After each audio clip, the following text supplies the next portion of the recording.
I'm going to call the Washoe County Board of County Commissioners meeting to order for March 28th, 2017. At this time, I would ask Mr. Kevin Romero from REMSA if you would lead us in the Pledge of Allegiance, please.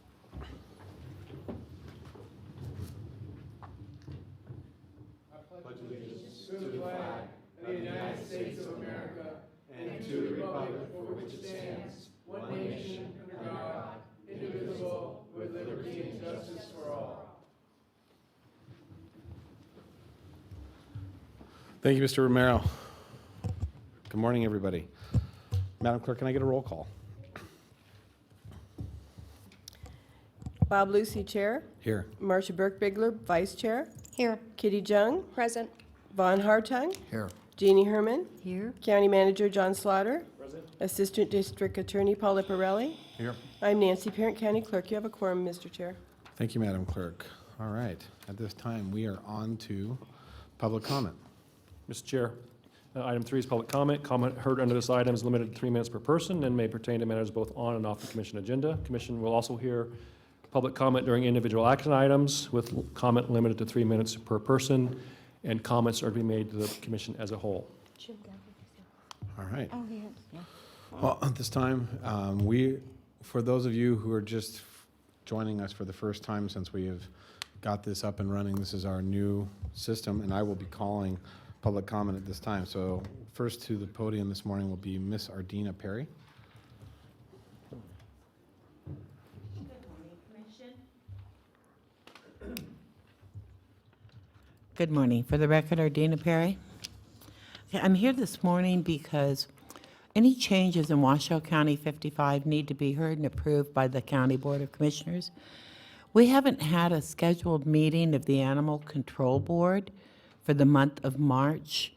Now, when you have an issue of procedural due process, which says if there's an ordinance, there has to be an appeal process, that appeal process remains with the Animal Control Board until it's formally changed by the Board of County Commissioners. That has not happened. So I don't understand why there is not a meeting this month of the Animal Control Board. I mean, we don't just decide that we're going to change something and then not have the board anymore. Until you get something to replace it, the Animal Control Board is empowered and expected by Washoe County 55 to provide public hearings and procedural due process. And I would appreciate very much if the county would find out why that isn't done. The second issue is I made a public records request on rabies vaccinations for feral cats. We have 5,000 feral cats. We had 100 out-of-date rabies vaccinations provided, so I didn't get any rabies vaccinations that were current on these cats we're putting out. So I would appreciate if whoever's over Animal Services could follow through on that request, that public records request, which has already been made. Thank you. Have a great day. Thank you, Ms. Perry. Next, we'll have Sam Dene. Who was that? Sam Dene. You. I heard you. Good morning, Nice Mr. smiley face over there. Sam Dene. Sam DNA Dene, the DNA of Reno government. And I don't know why you turning the lights down. Everybody's falling asleep back there, but I'll do my best to wake you up again, ladies and gentlemen. I don't know why they keep turning the lights down as soon as the public comment starts, but that must be a new technique. Doesn't bother me, might bother some other people wondering, oh, I know, you're saving money. You're saving money. You had to pay for these $5 million worth of uncomfortable chairs that you just put in without any approval from Sam Dene. Actually, they are very uncomfortable. They're not even healthy because they don't have a 90-degree angle, but I've got bigger fish to fry. I am the DNA of Reno government, the heart and soul, body and mind of Reno government. There's a fancy commissioner and city council member, important people in here. Come on up here and say Sam is not responsible for 92% of the good things about Reno. Come on, does he have any gumption? Does anybody want us to deny it? Nobody will ever deny it. The media mouse is scared to death. And by the way, I could go through the list of the things that I've done that have made me the responsible for 92% of the good things about Reno. If you'd give me, can I have another 3 hours if it take me that long to go through all the things that I've done for Reno? Philanthropically, of my own heart and soul, and body and mind, as the crusade to try to save Reno from its citizens from its government. Oh, they got the timers over there now. Whoa, all kinds of new stuff. Mr. Sam Dene. Hey, ladies and gentlemen, there's my name up there. You won't get the media mouses that were printed that. I'm surprised your computer didn't break printing it up there, because the government, the media mouses, the entire community of bureaucrats is scared to death of this, scared in their pantyhose of this senior citizen right here. Fighter pilot, bomber pilot, wouldn't harm a fly. I used to fly B-52 bombers with enough bombs between my legs to kill 93 million people. Fortunately, I never dropped any of them. Okay, down to one specific. The media mouses really, and the policemen are coming up to me all, and police women coming up around, what does the Reno Gazette have against our beloved Jason Soto, chief of police? I appointed him and ordered city council to hire him, and they hired him as the chief of police. The media mouses, the Reno Gazette, do not like that man. They do not like that man. They do everything they can to disparage him, and they even go out of their way to call him the assistant chief of police, right there. He's not the assistant, he's the real police chief.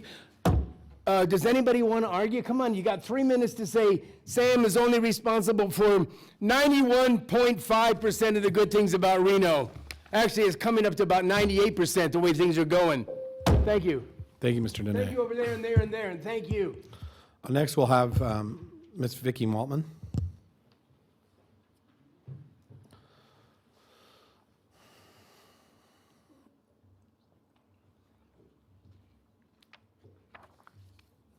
Good morning. My name is Vicki Maltman. I'm a Washoe County resident. I am here today to ask that you put on the agenda as soon as possible the item dealing with elected officials being on cabs. We have a meeting coming up. We have an elected official as a chairman, and I really don't think that that fits under Citizen Advisory Board, especially when there could be, and there is some planning coming up to put in a new housing area that definitely would benefit the GID, and having that person sitting on the cab at the same time. So I would appreciate if you would bring this up so we can get this taken care of. I also want to let you know that I still have heard nothing about my ditches, and we've had to sandbag just to keep the road from falling into the ditch, and they're full of stagnant water, so it gives me pause as it gets warmer that we're going to have a mosquito problem. Thank you. Thank you, Ms. Maltman. Next, Mr. Jeff Church. And Mr. Chairman, Mr. Church gave me some documents to hand out to the board, and I'll distribute those. Great, thank you. Good morning, Mr. Church. Good morning. Hopefully that overhead works with your new stuff. Good morning, my name is Jeff Church. Wanted to introduce the fact that I run a website known as renotaxrevolt.com. There we are. If you haven't yet, I invite you to have a look at it. A few different issues I wanted to chat about today, and I am going to be chatting a little bit later. But there's a lot of stuff going on in the legislature. I'm sure you're aware. I wanted to bring your attention. A little typo on there. Washoe County is not $40 in debt. It's $40 million in debt. That's the Washoe County school system. That really does need our attention, even though it's a separate entity from you folks, your leaders and movers in the community, and we need to be aware of that and do something about it. I want to bring your attention too that with the passage of WC1, Washoe County will be the highest taxed sales tax in the state, way above Las Vegas even, and all the other tax districts and counties. Many businesses are fleeing Reno to, many buyers are fleeing Reno to buy their cars in Fernley. You've seen the ads in Carson City saving hundreds of dollars. And in spite of that, under AB 375 and many other proposals in the legislature, Washoe taxes, and I want to point out that's specific to Washoe, to raise our sales tax again. I urge you to oppose AB 375. It is literally, and I read it, cut and pasted from WC1. It's going to be, if it passes the legislature, it will be before the county commission. Again, raise our sales taxes. We're the highest in the nation, and now you want to make it even higher. Please just say no to new taxes. Also want to point out AB 43, that raises property tax 3% a year, no matter what, even if we're in a recession, a depression, even if appraisals go down, property tax continues to go up, up, and up. Again, it's tax, tax, tax. Reno Tax Revolt, we're going to be opposed to these. We are not going to sit idly by. I also want to point out, I have 53 seconds left, it was just a few weeks ago that the chambers were packed with folks from the North Valleys and the county areas complaining about the massive increase in the trash rates. Obviously, their places are underwater now. They've got other things going on, but it's just, everything keeps going up. The water rates, TUMWA is going up. The tax rates for, the rates for trash are going up. So I ask your indulgence in looking over these issues. Take a look at the website, and please say no to more taxes. Thank you. Thank you, Mr. Church. At this time, we'll have Miss Kim Simino. I'm sorry? No, you're not going to? Okay. I'm too nervous. Okay. Sorry. All right, we'll take you off the list. Miss- 3 minutes then. All right, Mrs. Tammy Hill-Stolt. Hold still. Go, come on. Well, it's your turn. Oh, okay. You're next. Aren't you talking? Yep. Okay. Good morning again, Commissioners. I am Tammy Holt-Still. I am a resident of the flooded Lemon Valley area, which you would like to forget. I am before you again for many reasons. Number one, civics class, United States federal government, the state of Nevada, Washoe County, and then the city of Reno or Sparks. It's time for Washoe County to stand up and take control of the spoiled little child and be a parent and go back to the state of Nevada legislature now and rescind the bill that allowed Reno City to acquire open lands. Number two, vote to enforce a moratorium on building in all of the Nevada valleys, North Valleys, until the impact study is completed and the required mitigation is successfully administered. Number three, controlling your Washoe County employees. You have a building inspector who was rude, heavy-handed with residents in the flooding area this last Saturday. Maybe it's time to send them to empathy classes or just have them shut up. For a good example, Mr. Solero's comments to the RDJ and Mr. Slaughter and his companion going to residents stating, you need to have your neighbor stop. She's not helping you. She is hurting you. And look at all that we are doing. You guys really haven't done a lot.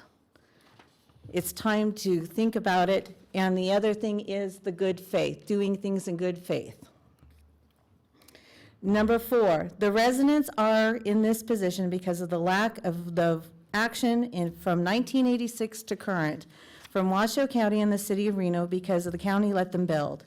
It's time for Washoe County to step up for these residents and waive the permit costs to give them the permit to fix their home so that the proper inspections can be done. This weekend, one home was flooded again on Tupelo Street due to a malfunction. Why was there nobody paying attention? Why was the resident, when they were trying to get a hold of someone, only got answering machines? Why is it that Chief Hicks didn't get back to this family after they called to find out why their home was damaged again? I have taken a lot of time checking out the area, and I have pictures, and I have noticed that there are failures along the system. The first thing is a blocked culvert, and also these other areas that you have seen pictures of. When asked why yesterday that the culvert was not taken care of as it was reported, it was stated by a man by the name of Ross, he did not give me his last name, at the volunteer fire department, He was making excuses that on why it was still coming through that pipe. See the pictures. What happened to doing quality work? Thank you. Ms. It's once Wilson. and done. Thank you. Next, we'll And have, for the record, Mr. Chairman, she gave me a handout which I distributed to you. great, thank you. Thank you. Next, we'll have Mr. Danny Cleus.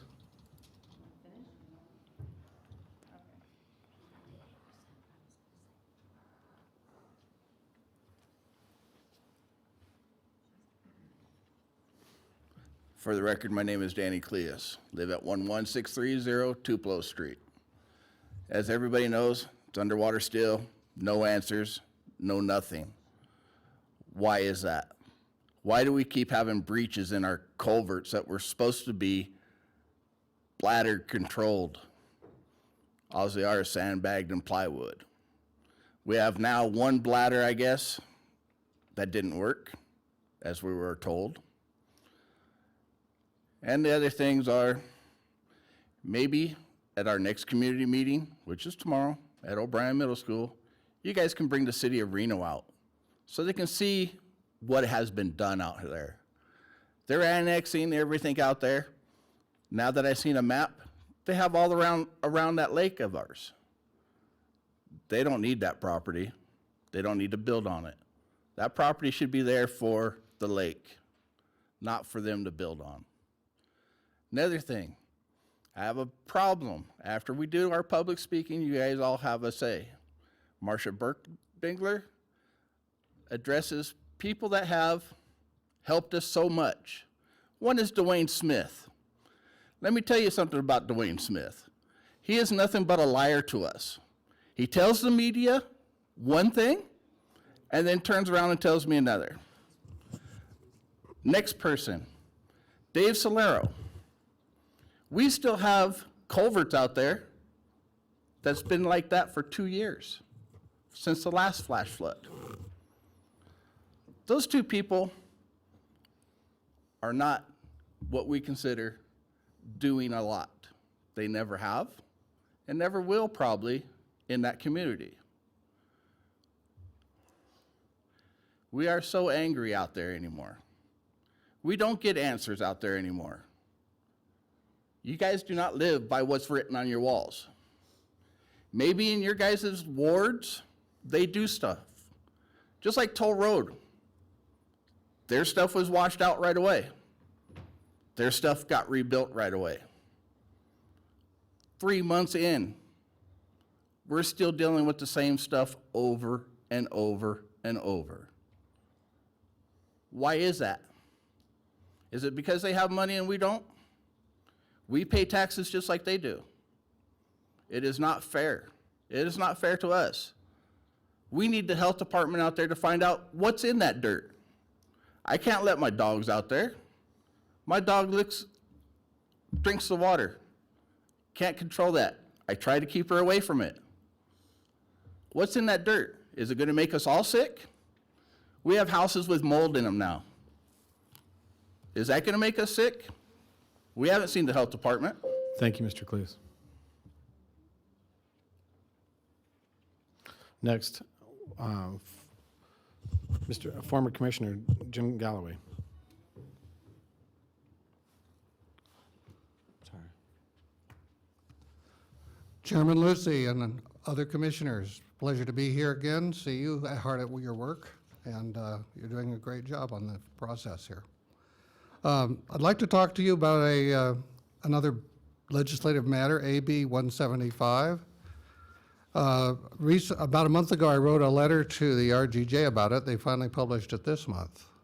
But it's okay by luck because that bill hasn't moved. Up for a vote soon, the letter is as follows. Up for a vote soon is Assembly Bill 175, which would raise our state minimum wage to an incredible $15 per hour.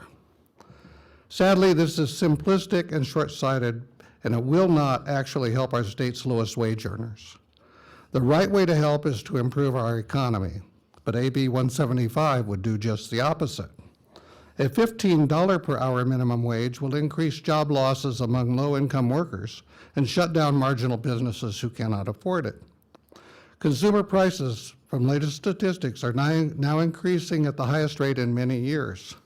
AB 175 will increase inflation even more as employers raise prices to cover the added payroll costs. These higher prices will hurt everyone in Nevada, especially the unemployed, the retired, and those on public assistance. Meanwhile, as a result of this bill, more jobs will go from full to part-time, fewer new jobs will be created, and more jobs that can be replaced by automation will be phased out at an accelerated rate. That's why reasonable legislators must show the courage to vote no on AB 175. Now, I bring this up because later this afternoon you have a legislative issue discussion. And under the new rules put in by a highly partisan legislature, it's not a balanced legislature right now. This bill, which has been a sleeper, can be brought up anytime, brought immediately up to a vote with the minimum of any hearings. The shortcuts that usually are only in place at the end of the session are in place all session right now. So I suggest that since this affects the costs of your citizens, since it affects the cost to Washoe County of its services that it obtains from the private sector, since it is not good economically, that you direct your staff to oppose this bill at such time as it may come up. It is important that you put this position on the record now because this sleeper could come up any time. Now, I'd like to say that the jobs that this bill will hurt, that it will eliminate, are stepping stone jobs. They're jobs that are stepping stones to higher levels of employment. Don't shut off those opportunities by making those jobs unaffordable. Thank you, Commissioner. Ms. Juanita Cox.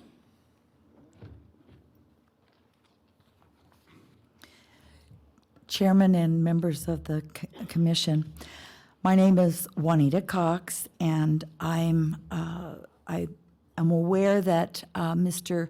Duarte and others are going to actively lobby you to support Yucca Mountain. And I'm here today saying that there's others of us that have concerns about Yucca, and as does many of our leaders in the state. I feel that there is clean or good nuclear energy, but at this point we would be getting the dirty nuclear waste. And at present, the casks that transport that waste are low bid and I feel unsafe for the public.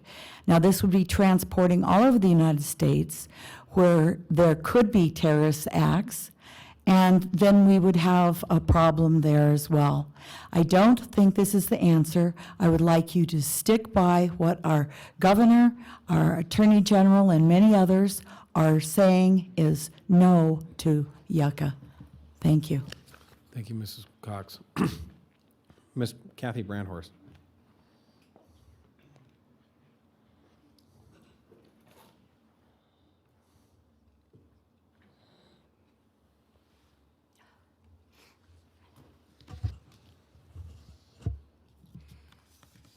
My name is Kathy Brandhorst, and I'm also the United States President. I just wanted to tell you I'm still at the Donner Motel, and the problem is still existing where I am moving to. They come out of the Donner Motel and went to the same place where I'm at. We have all the seniors dead right now on that property because they needed a place to live. They shot them all down on the property, and when I first looked at the property, the seniors were still there. And they were all filled with bullets, and they all said that they were going to need a place to live immediately. So that's exactly what they did. They moved into the seniors' homes. And I was in shock when I had to, move in myself. We still have the rapist. We still have the murderer. We still have, people afraid to even go home in that area because of the people who followed us from Donner Motel. The Donner Motel has never been cleaned up, and these are your worst, meanest. They are the toppest murderers, gruesome murderers you could ever deal with in your entire lives. We did order the SWAT team to come out and help us on that property, but unfortunately we lost the entire SWAT team. I still don't know what to do to tell you that we still need the help, even though we are all moving out of the Donner Motel. The Donner Motel was supposed to have been bombed, and they all knew it. So this is why they needed a place to live for nothing. So they decided, the seniors, that's easy to get rid of, to move into their homes and steal everything that they have. This one senior was living next door to me. She had her daughter visiting her, but unfortunately, she was the only one that could run away from her home and try to save her own life. These people are still needing your help. Thank you. Thank you, Ms. Brandhorst. And for the record, Mr. Chairman, Mr. Galloway gave me a handout which I'll distribute to the board. Great, thank you. All right, seeing no more public speakers at this time, we will move on to item 4. Mr. Manager. Mr. Chair, item 4 is our Commissioner and County Manager announcements, reports, updates, requests for information, or topics for future agendas. I have one item related to today's agenda, and that is related to item 12, which relates to an agreement on radio systems. That item needs to be removed today. There's been some last-minute changes from one of the partners, so we will remove that item and bring it back to you as soon as possible. Okay.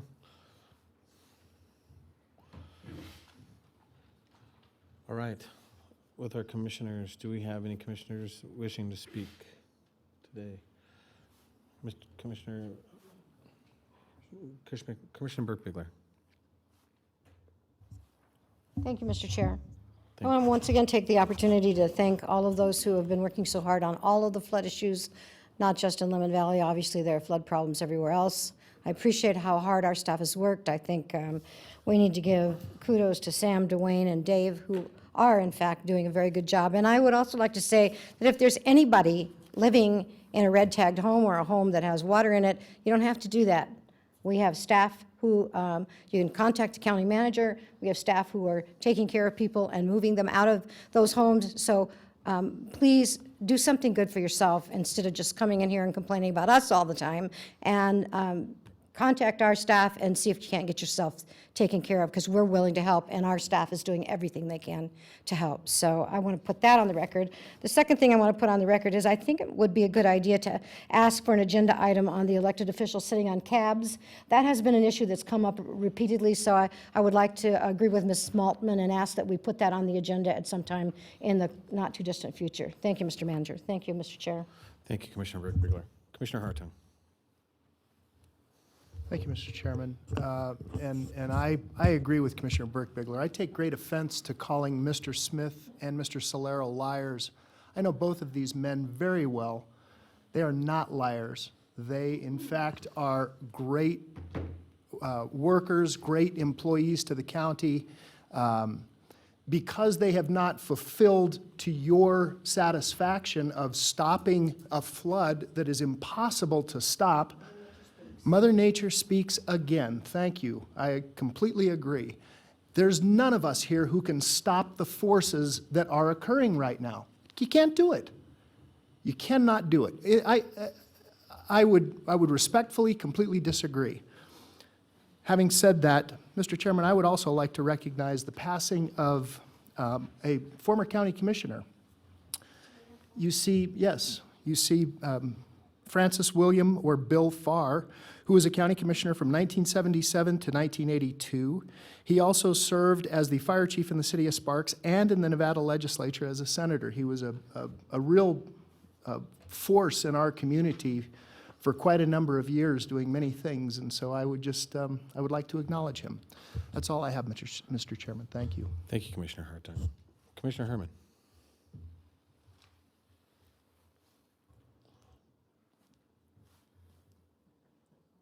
On, but wasn't.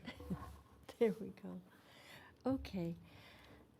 So, getting back to the flood, I just wanted to talk just a short minute here about, the joy we all had when the floodwaters left and everything was starting to look like it used to look before the flood.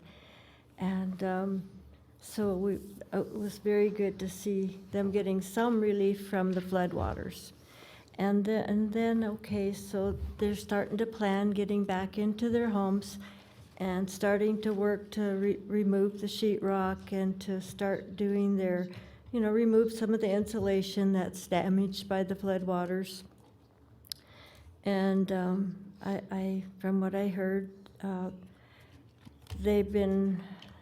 there's requirements that have been put on them that they can't start the work without a permit, and they can't do the work themselves. They have to have a licensed contractor do the work.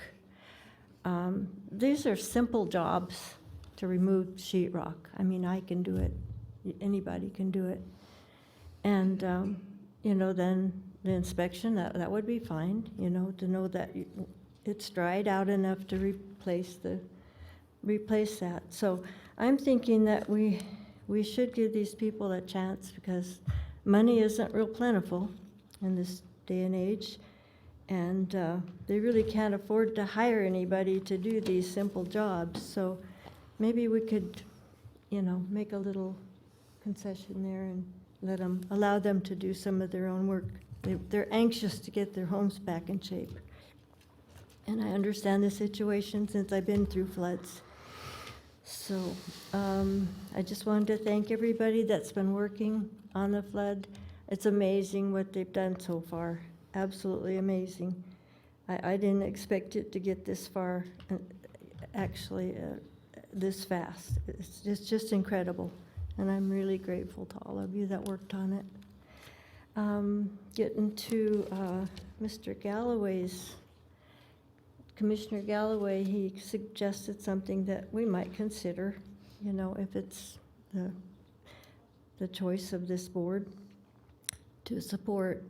And I'll talk about one other one when we have our other section. I think that's about all I had to say. Thank you very much. Thank you, Commissioner Herman. Commissioner Jung. Thank you, Mr. Chairman. I just want to, I know this has only been a week since this was brought to our attention, but I do need to have an update of where we are in our creating a system and a protocol by which we respond to any complaints or concerns or requests to constituents, and what that's going to look like. And if maybe Mr. Solaro and Ms. Maltman and myself could meet out at her property and see what's actually going on and what we can do and will do for the ditch. And then on a different note, I'm very pleased to announce that last Friday I was so honored, this is one of the best perks I think of this job, to meet 5 Mongolian parliamentarians visiting Nevada, 5 out of 75 parliamentarians. So that's, to me, that was very impressive. This was arranged through the Northern Nevada International Center, and they are here because actually Reno and the Northern Nevada, Washoe County, and Mongolia are very similar in being a high desert, being mining dependent. But the day that they were here, it was announced in Mongolia that Parliament had passed, for the very first time, they're getting into gaming. So they really are interested in us, and especially at the state level, and the subject matter experts, not just the business people, but also the professors, and what that sweet spot is with gaming and potential social ills. So I thought that was really fun, and we did it in here with the microphones on, and I explained to them our security aspects of the commission, which they were interested in as well. So I'm proud to represent you for that, and I look forward to doing more with Dr. Karina Black and Mike Graff. Thank you. Great, great. All right. Anything further for anybody? Mr. Slaughter. Mr. Chair, I in response to Commissioner Jung's, and I was going to mention this and I forgot during my comment earlier, we are scheduling for the first meeting of the month report on commission requests, which will also include the various constituent requests and those types of issues. So that'll be a report that comes to you, be available to you to discuss once a month. Great. Thank you, Mr. Manager. All right. Seeing nothing further, all right, we'll move on to the consent agenda. Mr. Manager. Chair, that your consent agenda is shown on your agenda as items 5A through 5F3. All right. At this time, is there any commissioners who want to pull any items from the consent agenda today? Seeing none, we'll open public comment this time. So I have Mr. Jeff Church signed in for public comment. That's the RV, the vintage trailer? That would fall under this, sir. And Mr. Church provided a handout, which I'll distribute to the board. Great, thank you. There it is on the overhead. Yes, good morning, Jeff Church for the record. More pleasant news. That's my 1952 Aljoa trailer. I am a big vintage trailer fan, and it is a big thing in the nation. It is growing and growing and growing. These events typically sell out. It's a wonderful way for people to get together. And so I don't want to take credit for it, but I have plugged it with the RSCVA, and as I recall, with Han. So the fact they're looking at having a vintage trailer event as part of Hot August Nights is wonderful. I urge you to support it. I'm telling you, it's a big, big thing, like Hot August Nights. These things, sometimes they start small, and then they grow. So these events are wonderful, get people from all over the country, and get to highlight the Reno-Washoe County area. So please support anything to do with vintage trailer events, be it through Han or some other event. Thank you. And it's not for sale. Thank you, Mr. Chair. Mr. Church, actually, he had another card for another consent item. Mr. Church, typically what we do is you get one chance to speak on any of the consent items. So you have 1 minute and 52 seconds left. Your WC1 question. I apologize, I have a handout that I didn't bring up. WC1, as you know, passed the legislature, it passed the public vote. It's the sales tax increase to 8.26% for Washoe County only. I spoke on that basic issue earlier. I just want to put on the record the fact that there is litigation over that matter. It is on appeal to the Nevada Supreme Court. That has been filed.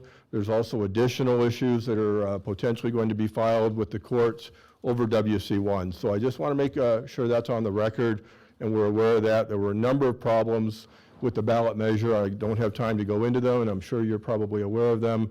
But now that it's passed, we see that the money is potentially being misspent. It's being spent on administrator salaries that we were told wasn't going to happen. Personal cars for the administrators, clearly a violation of law. I don't know to what degree Washoe County can look into it or the district attorney, but it's something that needs to be looked into. Washoe County School District clearly is dysfunctional, clearly needs oversight, clearly needs good people to stand up, join the oversight panel. And I know Ms. Jung is now on that panel, and I'm an applicant for the oversight panel, so I hope you support that. Thank you very much. Thank you, Mr. Church. Mr. John Whipple.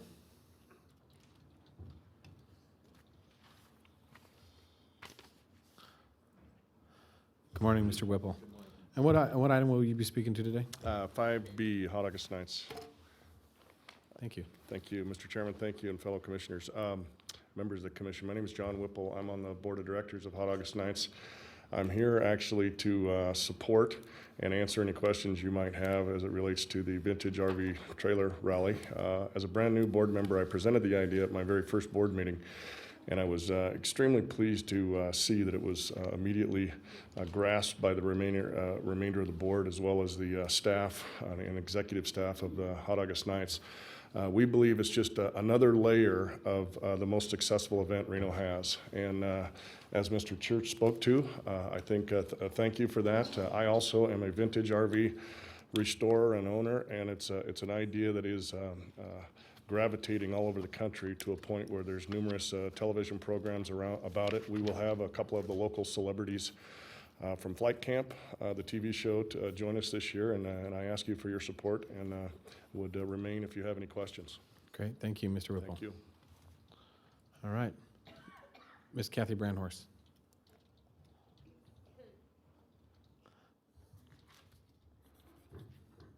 Ms. Brandhorst, what item are you going to be speaking to this morning? The what? What item will you be speaking to this morning? Oh, it'll be 5A. 5A, thank you.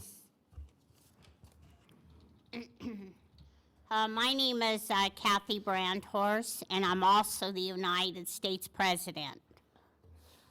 I just wanted to let you know, it says approved budget authority in the amount of $37,329.39 to reflect the balance of the district attorney victim fund bank account retroactive to July 1st, 2016.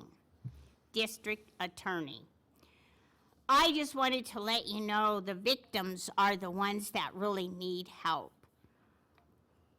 We become a victim because we might have seen somebody murder somebody, or maybe we become a victim because we have already seen them rape somebody, or maybe we're a victim because we saw somebody stab somebody to death, or maybe the bus driver had taken his shotgun out and shot the person right in the back as he was leaving the bus.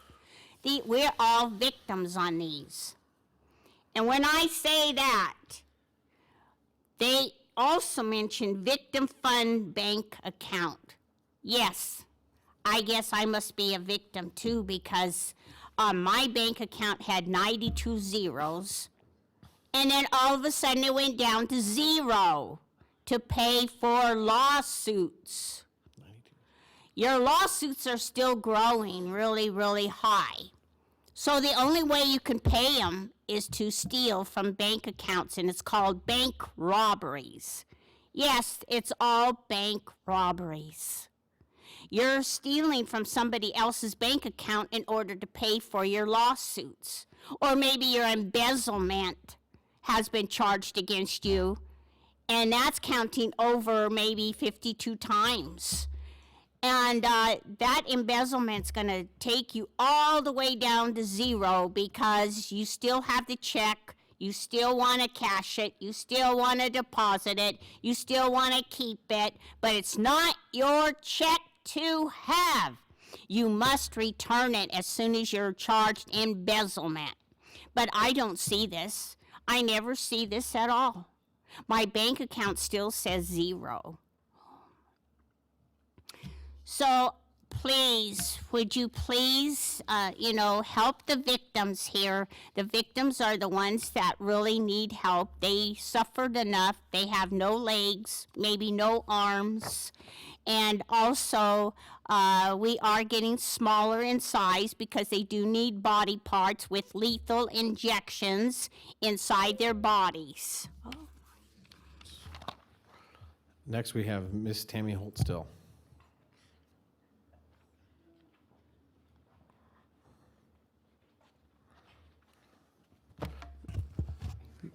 Hello again. Ms. Holt-Still, and what item will you be speaking to this morning? 5B. 5B, thank you. I think it's great that Hot August Nights is bringing so much income in. However, I'm noticing here that they want to waive the facility costs for rental on the parks. If you guys can vote to waive that for fun, the people that are injured right now from the flood you should be waiving the cost for the permits.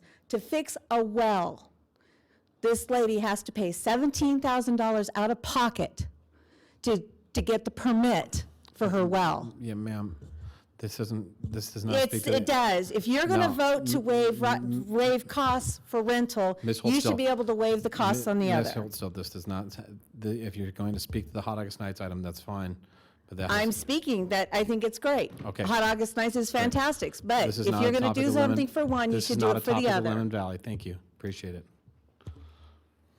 All right. Commissioner Jung. Thank you, Mr. Chairman. I don't need to pull it out of the consent, and I'm willing to approve actually the whole consent items. But for item 5B, as in boy, for the Hot August Nights Vintage Trailer Rally, I did have a few constituents, two, reach out to me, concerned about how much do we value our volunteers if we are waiving fees and then expecting volunteers to go in and help. It was pointed out that waiving fees is by staff, so I've fully researched this. It was pointed out by staff that park fees don't go into a parks account, it goes into the general fund. But I would still argue we've cut the parks so much, it's time that we maybe turn the switch. Now, this is a beta event, meaning we don't know if it will be good, bad, or indifferent. And I believe in helping a new special events to get them on their feet, or as we did with the balloon races, we waived their fees because they were going to go under. And the balloon races are an iconic image of Washoe County, so we did waive those fees. And I don't mind people starting out with us and us helping, but I also do expect those people then, should you be successful, which I have no doubt in my mind, Mr. Whipple, that the Hot August Nights Board won't reciprocate, but to make sure that we're made whole in the future as well. And maybe when we ask for any sort of tax increases, you are the first people to come out and support us, because that's how we can give waivers as well. And then there was another concern that the precedent that might be setting, this is a special use, so if there's no precedent, not everybody can now, take all their RVs to all of our beautiful parks and live there. So I believe this is going to be okay. I think it is going to be less disruptive than most of the things we do in that park. These are a different generation of people. It's a different value system of people, I might say. They're not going to be up late partying at the park. And a couple has agreed to be the manager of said situation to make sure that there are no noise issues. And the other thing is only people with permits that bought in to go into park that can come in and out when the park is closed. So with that all being said and all the data that staff has supported me to make this decision, I will support the Hot August Nights Vintage Trailer Park. Great, thank you. With that, I'll make a motion to adopt the consent item. Okay, I have a motion by Commissioner Jung. I'm sorry. And I have we have further discussion. Commissioner Hartung. Thank you, Mr. Chairman, and I'm also very supportive of Hot August Nights. I would remind everyone that Hot August Nights is anywhere from about a $400 to $500 million impact into our economy. It's huge. It's massive. And you take away our single largest legacy event for whatever reason, because of a changing tide, because of and I call it sock hops and poodle skirts, that generation going away, the baby boomers, anything that we can do to attract more visitors to this event, we have a responsibility, and I think this is a very small price. We have in many other cases tried to seed events, and this is just helping this event, and it is witnessed by, it overtakes the entire region, everywhere, from Virginia City to Lake Tahoe to Washoe County. So I'm very, very supportive of this. Great. Thank you, Commissioner Hartung. And I just one further comment. As the chairman of the RSCVA, this is one of those events that is, as you said, a legacy event that has committed tremendous benefit to our area year after year. And the issue with this is that the county does very little to support tourism. I mean, in regards to financially, we don't really spend a whole lot of money, whereas the cities, the city of Sparks and city of Reno, have specific accounts set aside for special events. So when we have opportunities like this to help contribute to an event such as Hot August Nights that does have a tremendous impact on our entire community and region, it's in my opinion, of great need and something that needs the support of this commission. So I stand behind all my other commissioners as well in support of this initiative with Hot August Nights. So I have a motion from Commissioner Jung and do I have a second on the floor? I have a second now from Commissioner Hartung. I'm going to call for the vote. Once again, this is our vote on our electronic system, so. I'm sorry. Oh, no. This is the one on Yeah, you're consent, right. they I don't apologize. post it. I apologize, you're right. So we have a motion and a second. All those in favor signify by saying aye. Aye. Aye. All those opposed? Motion carries unanimously. Yes. Commissioner Jung, did you vote? Yes. Yeah.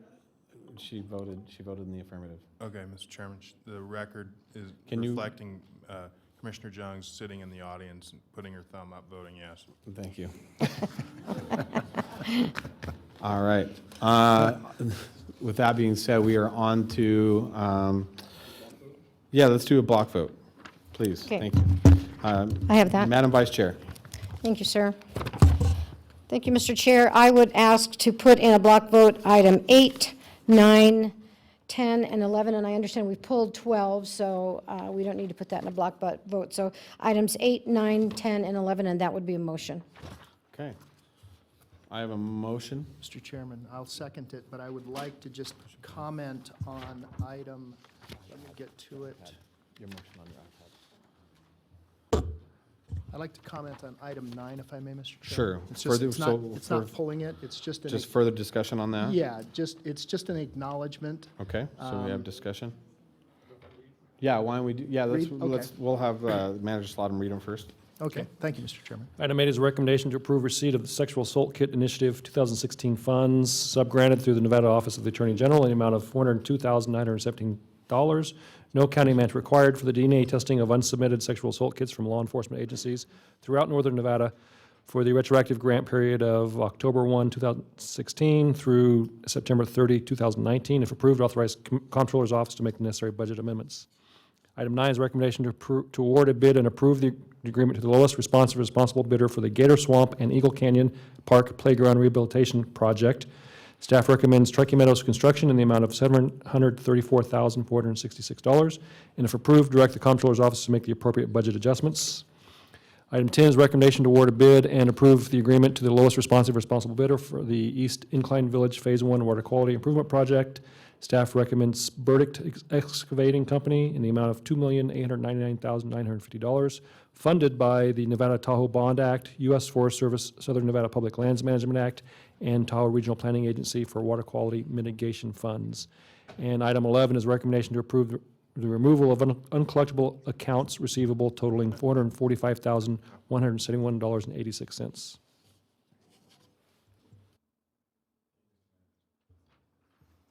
All right, thank you, Mr. Manager, for that. So I have public comment signed in. Ms. Kathy Brandhorst. Ms. Brandhorst, and what item will you be speaking to? When you say block vote, can I talk on other, Yeah, you'll have- 9, 10, and 11? Yes, you can speak to all of those. Yes, you'll have 3 minutes to speak to all those. Oh, all of them? Oh, okay, thank you. And Ms. Brandhorst, your sign-in said you signed in for number 8 this morning. Thank you. That's correct. Okay. All right. My name is Kathy Brandhorst, and I'm also the United States President. Sexual assault. This is the most crucial right now. It doesn't make any difference where I go in this city. It's rape. The problem is that these men, they call themselves men, but they're really not. They're all on death row. And when I say death row, they don't care how many more, criminal acts that they do in the United States. It's going to go on their record. They don't care because they're already on death row. They already escaped from prison. They've already escaped from jails. And I just wanted to let you know the Nevada Office of the Attorney General, the amount is $402,917. Well, what does that mean? That means the person who was sexually assaulted has cancer. Oh my. Like I do. I was raped, and then I came down with cancer. Oh my. These people are not very well in their health at all. They're not good in health. But they will continue to control them, not even control themselves, but they will still use, I will still use the word rape. The DNA testing, there's a lot of DNA for some reason. Because you're going to change that to somebody else's body. Oh my. And you can switch the body and say that person has never been raped. That person has never been charged at all. Oh my. And that's the real reason for the DNA testing, isn't it?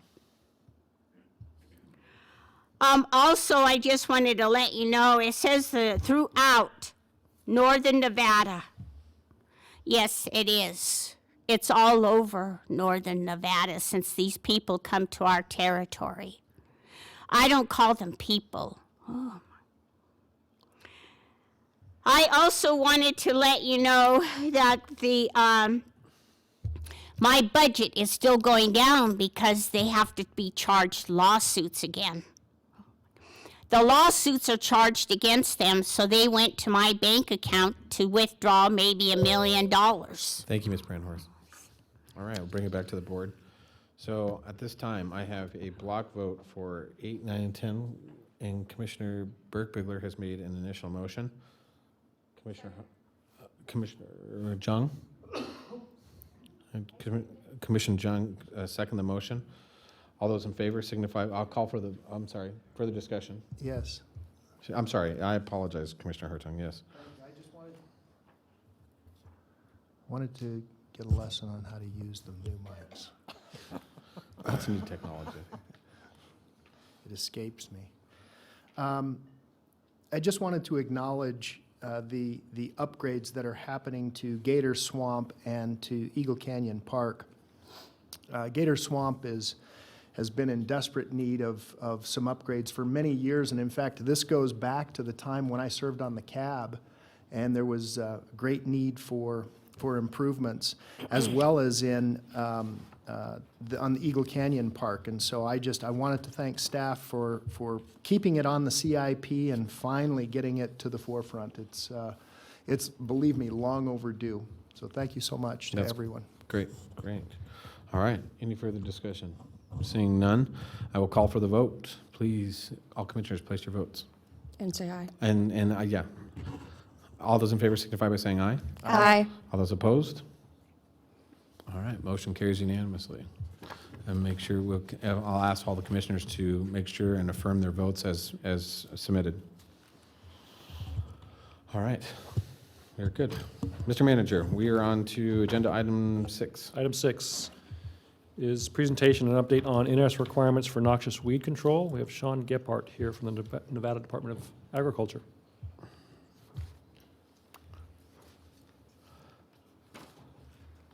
Good morning, Mr. Gephardt.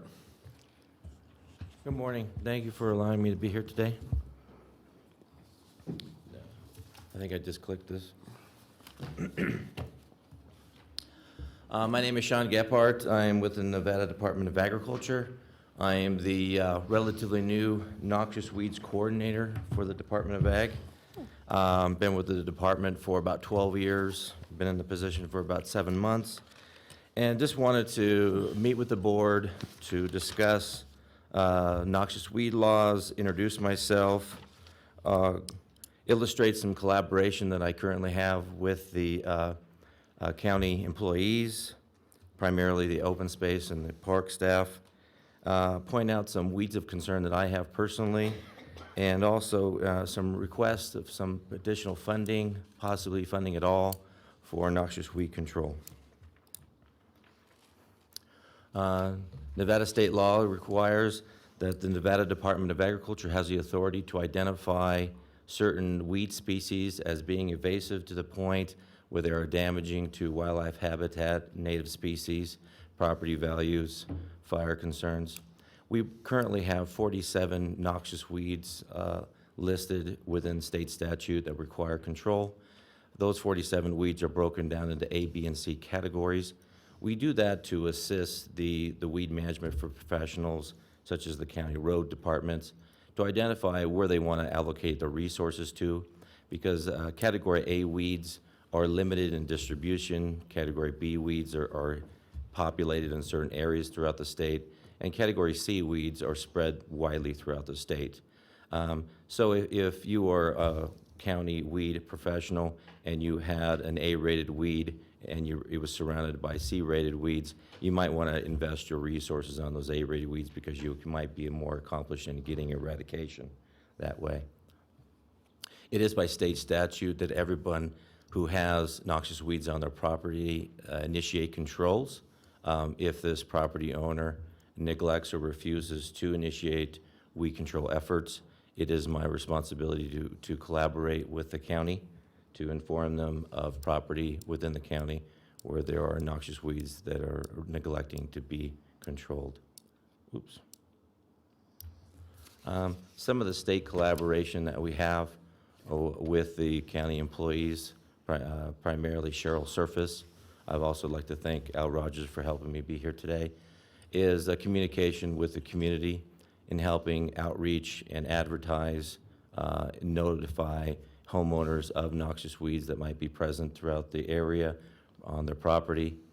We collaborate with the county to do noxious weed surveys. Here's one up by Boobtown, where there's a large infestation of Medusa head. It's very similar to cheatgrass.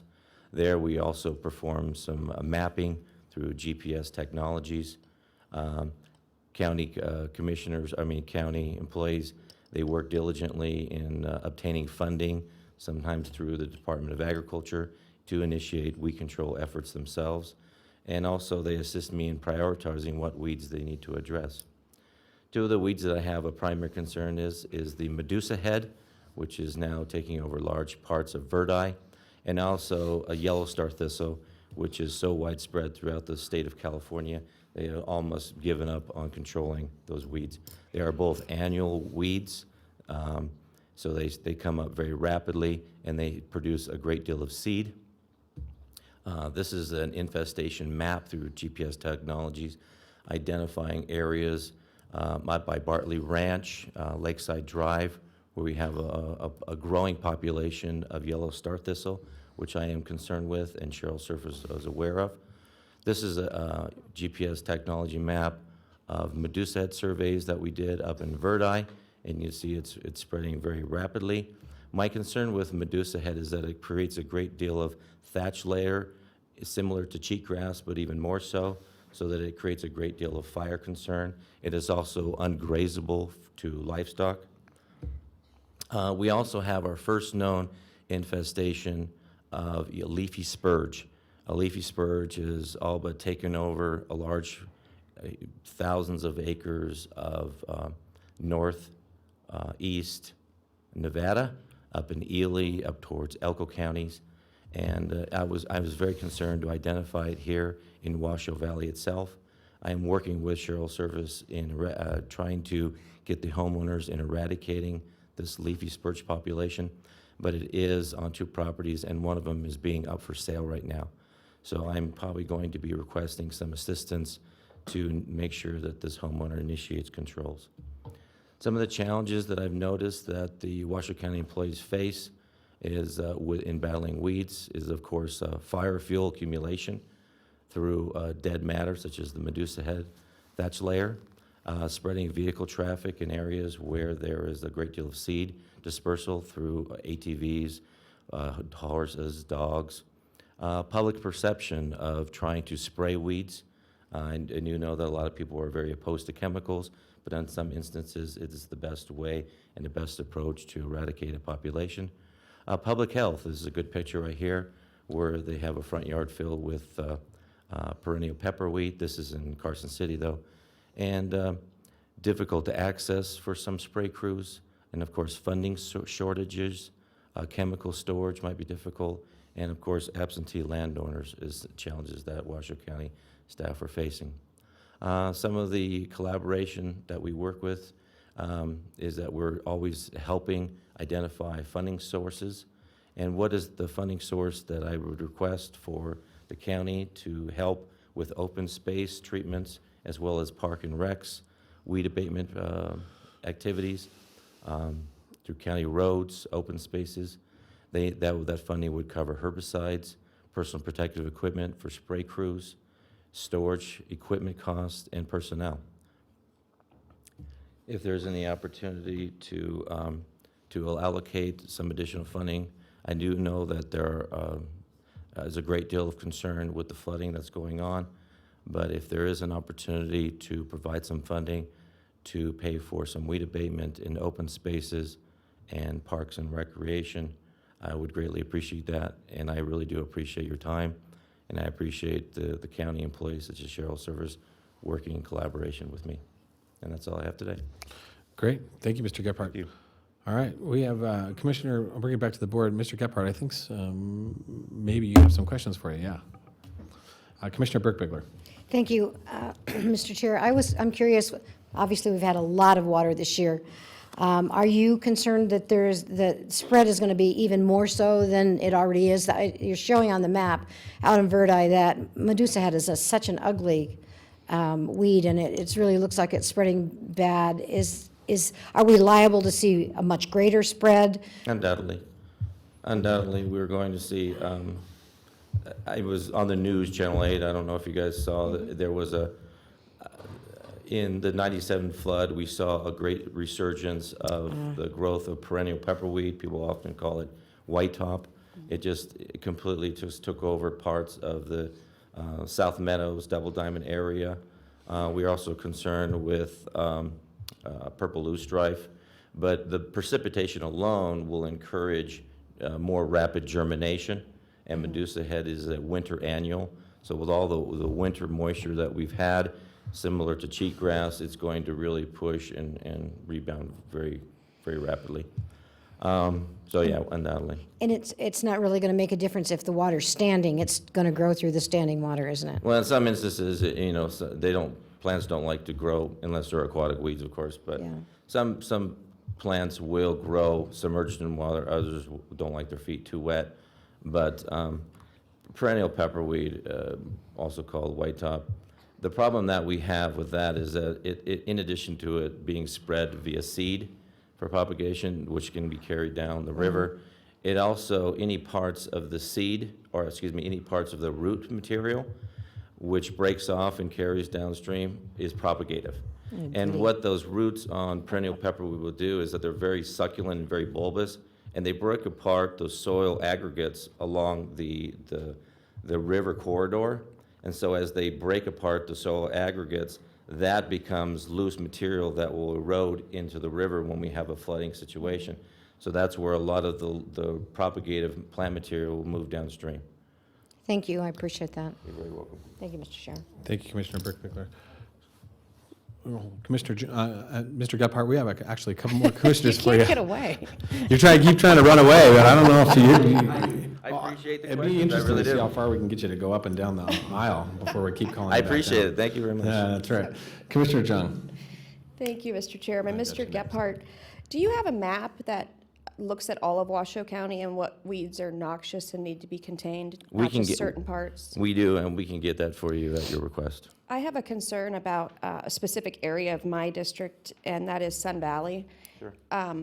there is quite a bit of weeds. I don't know if they're noxious weeds. I haven't surveyed the weeds, but some people don't knock down their weeds. I've always worried about Sun Valley if just one dead tree went up, considering it's mostly mobile homes, and they burn very hot and very fast. So could you look into that for me and see what exactly we're doing out there to eradicate these large stands of weeds? I don't know if they're noxious, so it might not come under you, but if they're not noxious, they're still a fire hazard, and we've tried to get fire involved too, or even the urban wildfire interface, and everybody goes, oh, not my business, not my job. So if you could just find one noxious weed there for me, and then we could get out there and clean it up, I'd love it.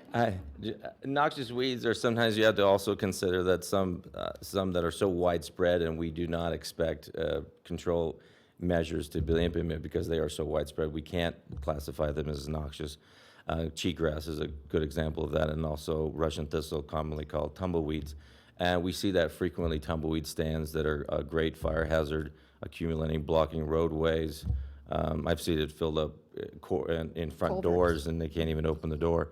But no, those are not under my authority to require control efforts. But it possibly is a public nuisance.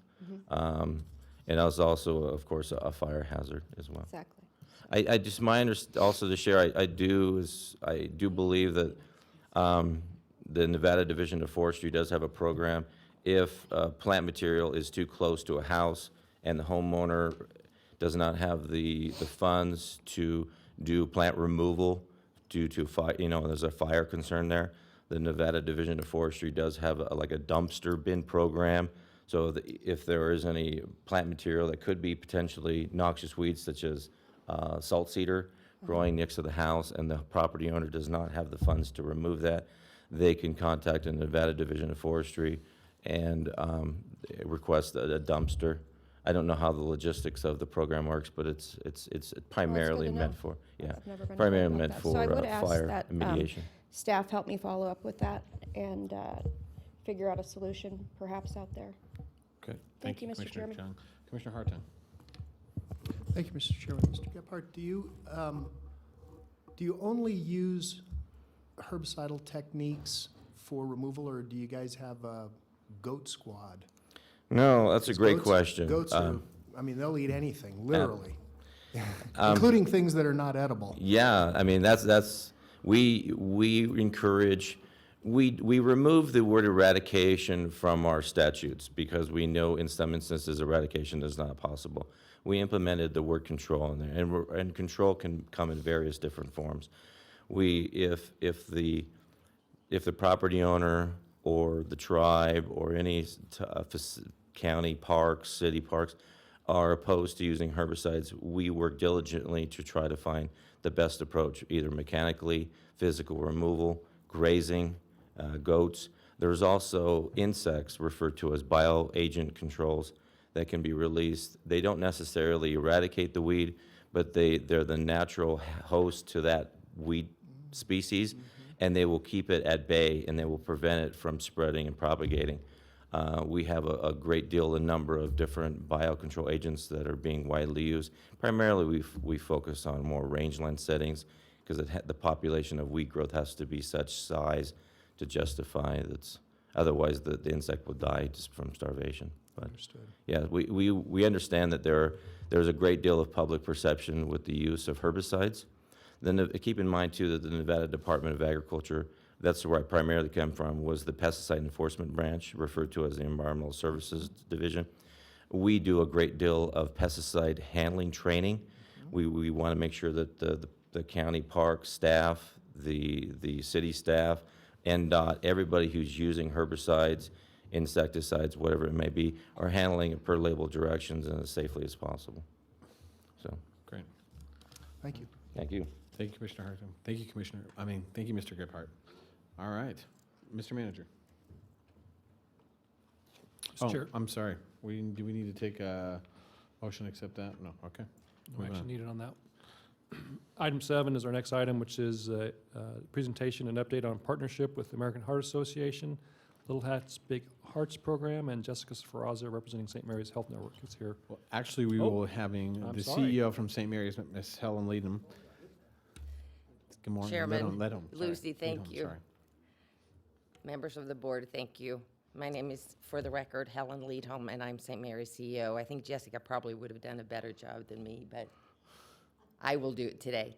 I'm here to talk about a partnership that St. Mary's has entered into with the American Heart Association. It's a multi-year journey to make our community healthy for good, and that's what it's called, Healthy for Good. Through this initiative, we're focusing the community on staying active, eating healthy, rely on their medical team for their healthcare needs. This supports both the Heart Association and St. Mary's efforts of significantly reducing the number of heart disease and stroke cases in northern Nevada. Is this the one I push? Yeah. There you go. So little hats, big hearts. And what you see here is one of the components to our program. Every baby born at St. Mary's will receive a little red hat. This little red hat has been knitted or crocheted by volunteers in our community, myself included. And it is a program by the American Heart Association as well as the Children's Heart Foundation. The program is intended to help raise awareness for children who are born with heart defects and encourages for families on focus on these children's health throughout their lives. To date, we have received over 200 little red hats that are exclusively for babies born at St. Mary's, and I think you should have your own little hat now. Yeah. If it's crooked, that may be one of mine. In front of you, what you see is one of our physicians, Dr. Bayo Curry Winchell. Dr. Winchell is one of our medical group physician leaders. She has a daughter who was born with a heart defect.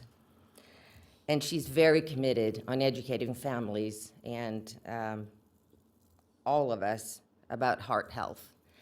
Dr. Curry Winchell has a little video clip on our website, stmarysreno.com, under news, and also on our Facebook page, and it's definitely worth checking out.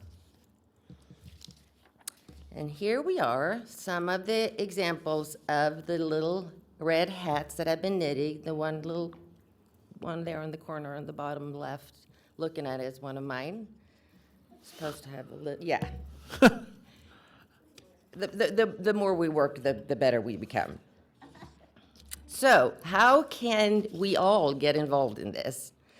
Donating materials. If you walk past a red yarn somewhere, Walmart, anywhere, buy it, bring it to us at St. Mary's. If you knit or crochet, there are patterns. If you go on our website, stmarys.com/SM little hats, of patterns that can be used. Share your story. Do you have a child with a heart condition? Do you have somebody in your family with a heart condition? We would love to hear your story. Take pictures of kids, grandkids wearing the little red hats, post them on Facebook, and tag them at St. Mary's Reno with the hashtag SM Little Hats, and we will get them and we will display them. And you can tweet them as well with the same hashtag. In addition to little hats, big hearts, we also have, as part of our Healthy for Good, this program coming up called Little Step, Big Gains. And this month, we're going to move more and get healthy for good. On April 5th at noon, starting at St. Mary's Fitness Center, which is right across the street from the hospital, St. Mary's and the Heart Association will celebrate National Walking Day with a Move More Challenge and a 1-mile walk. And I have a challenge. I would love to see Washoe County Commission challenge City of Reno and City of Sparks to see who can take the most steps, who can walk more. I'm sure you can.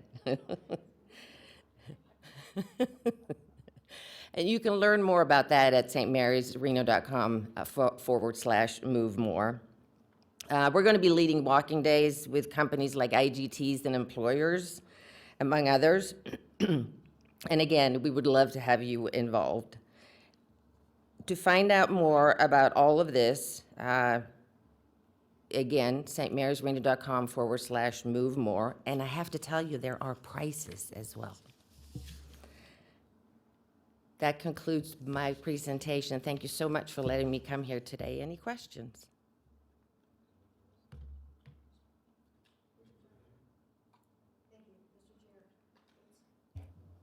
Thank you, Mr. Chair. I love this. I crochet hats, so I'll bring you some. I crochet hats for babies all the time, so I will crochet some and get them to you. I'll give them to Jessica and make sure they get right into your hands. Wonderful. And it's so much fun. Thank you. And I'm very active in the Go Red for Women Heart Health. So this is such an important issue, and I love the fact that we are doing these things in this community to help people in this community, and the money all stays in this community. It's fabulous. So thank you very much for everything you're doing. Thank you very much. All right. Manager Slaughter. Yes, just a personal note, I will take you up on the idea of sharing a story. I have a son, 22 years old, born at St. Mary's, who was born with a heart condition. I don't think this hat's going to fit him today. He's 6'5", doing very well, so we'll talk.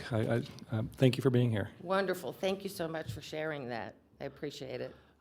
And I have to say, Ms. Leadham, this is amazing what you guys are doing. This is a phenomenal, and I'm excited to urge this commission to get behind your challenge and to move more in the month of April and really do what we can for heart health and making sure that we're bringing forward a healthy community. So we'll gladly take on the City of Reno and City of Sparks. We're right there with you, and I can't wait to get home and put my son in the hat and take a picture and tweet it out. So Thank you so Chairman much for Lizzie. coming today. We really appreciate it. Thank you very much. All right. Seeing Thanks. nothing further. All right. Thank you very much, Mr. Manager. Yeah, let's do that. So- We will take, at this time, we'll take Item item 17. which is our update on emergency operations related to the February 23rd, 2017 declaration of state of emergency. Possible approval of emergency actions approved by the county manager implemented pursuant to emergency powers related to the current state of emergency. And our incident commander, Sam Hicks, is here to provide our update on this item. Mr. Hicks, hello. Good morning, Commissioners. Chairman, how are you today? We'll go through the slideshow really briefly, and it kind of shows the progress we made in the last 3 weeks. That picture right there that you see first off, left side is before pumping operations, right side is after pumping operations. That's at Lemon and Palace.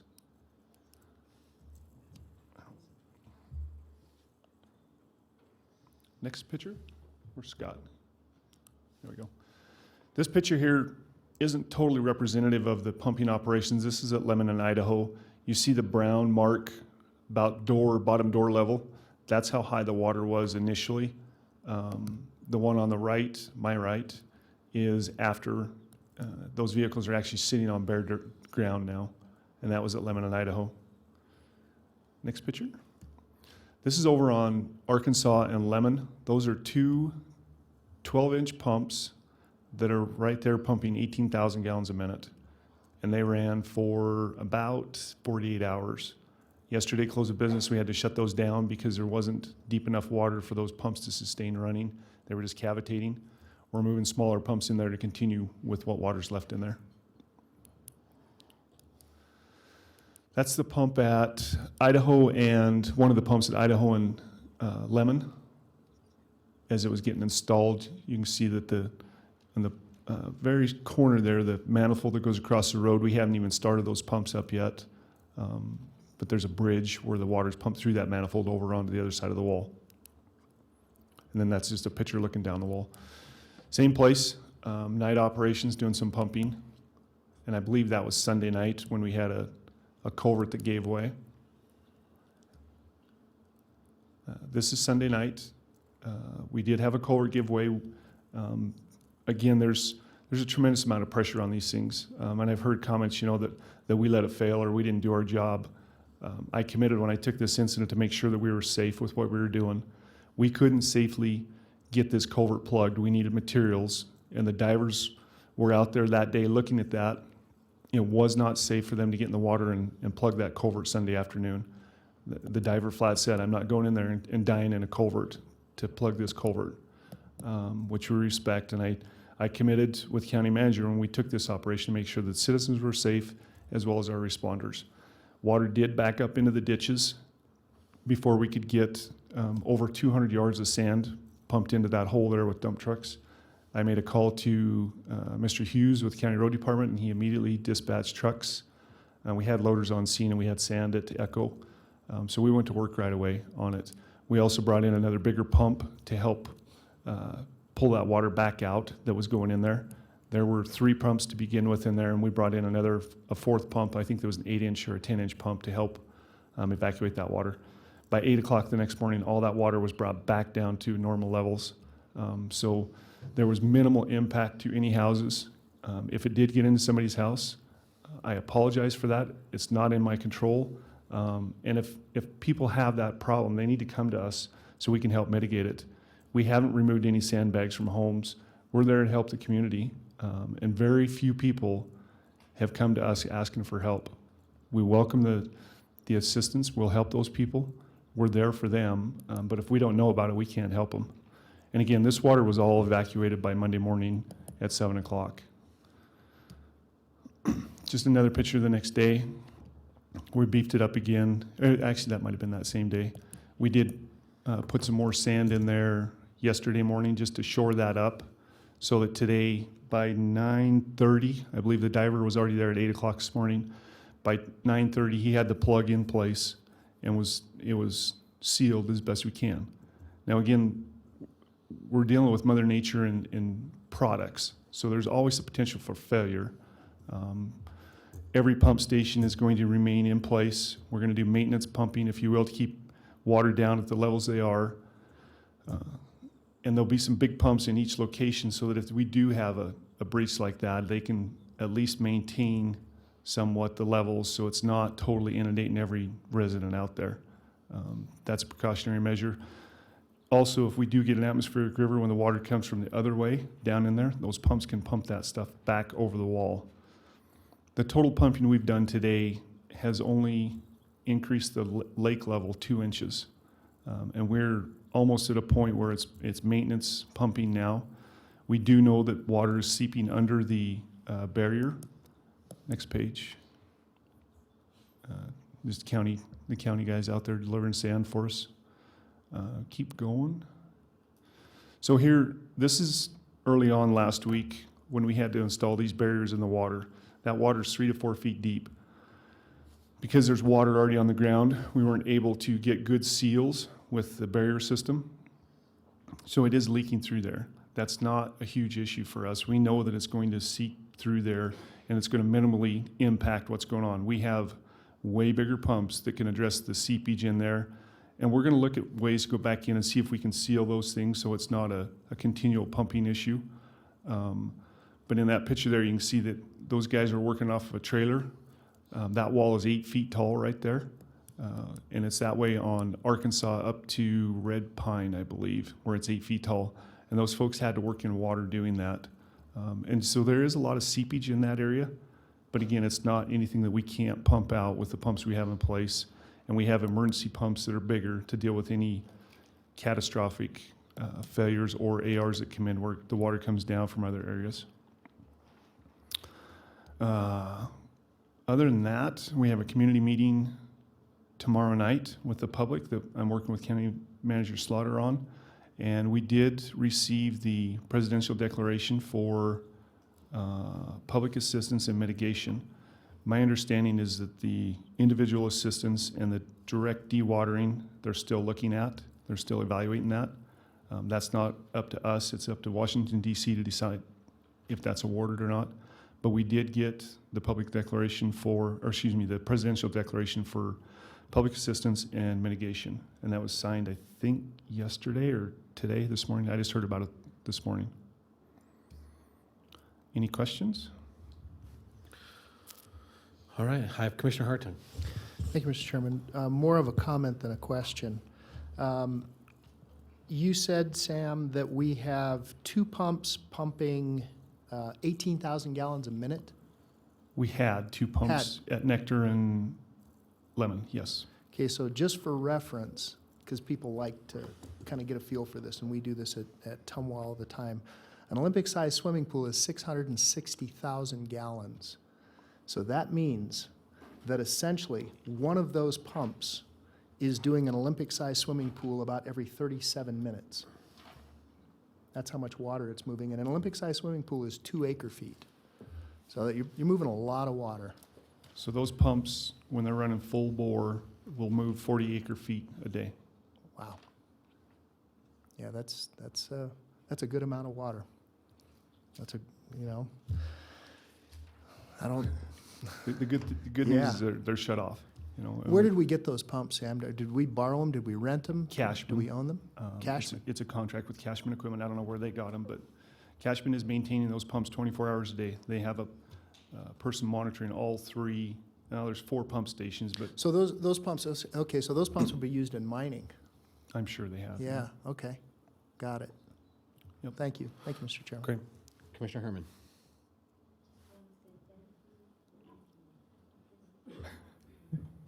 There we go. Thank you. Yes, That's ma'am. I Yeah, yeah, just yeah. appreciate what you're doing. It's pretty much a miracle. Thanks. Thank you, Commissioner Herman. All right, we have public comment signed at this time. Thank you, Mr. Hicks. I don't think we have any. Ms. Kathy Brandhorst.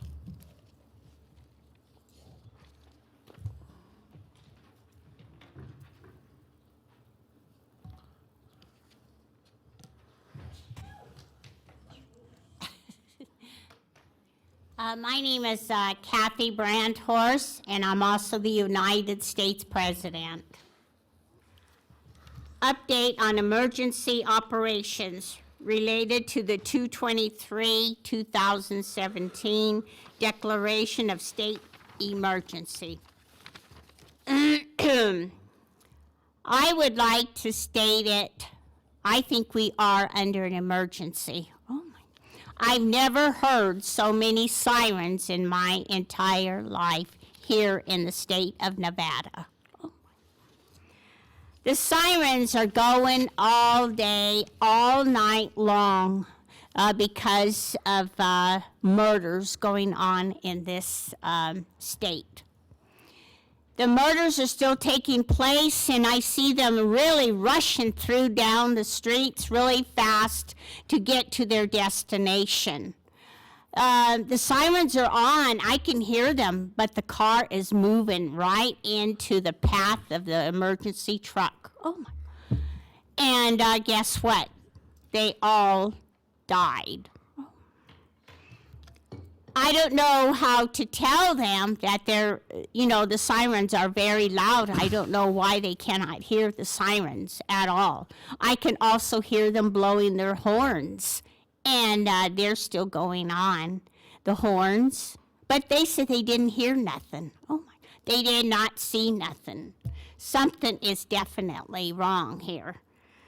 I also wanted to state that the emergency actions approved by the county manager.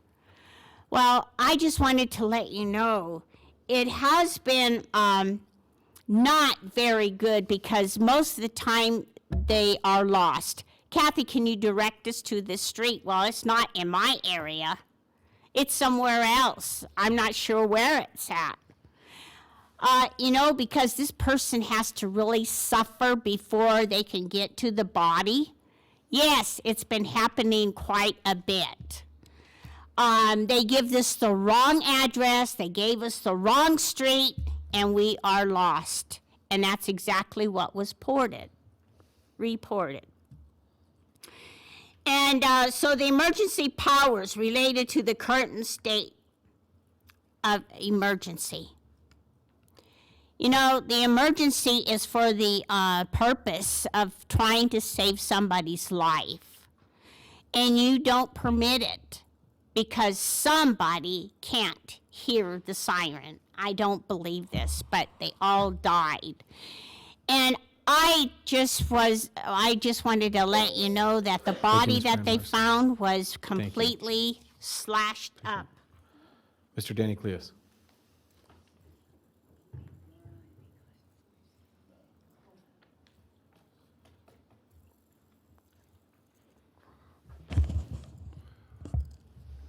Mr. Hicks just updated everybody on how much water got pumped out of there.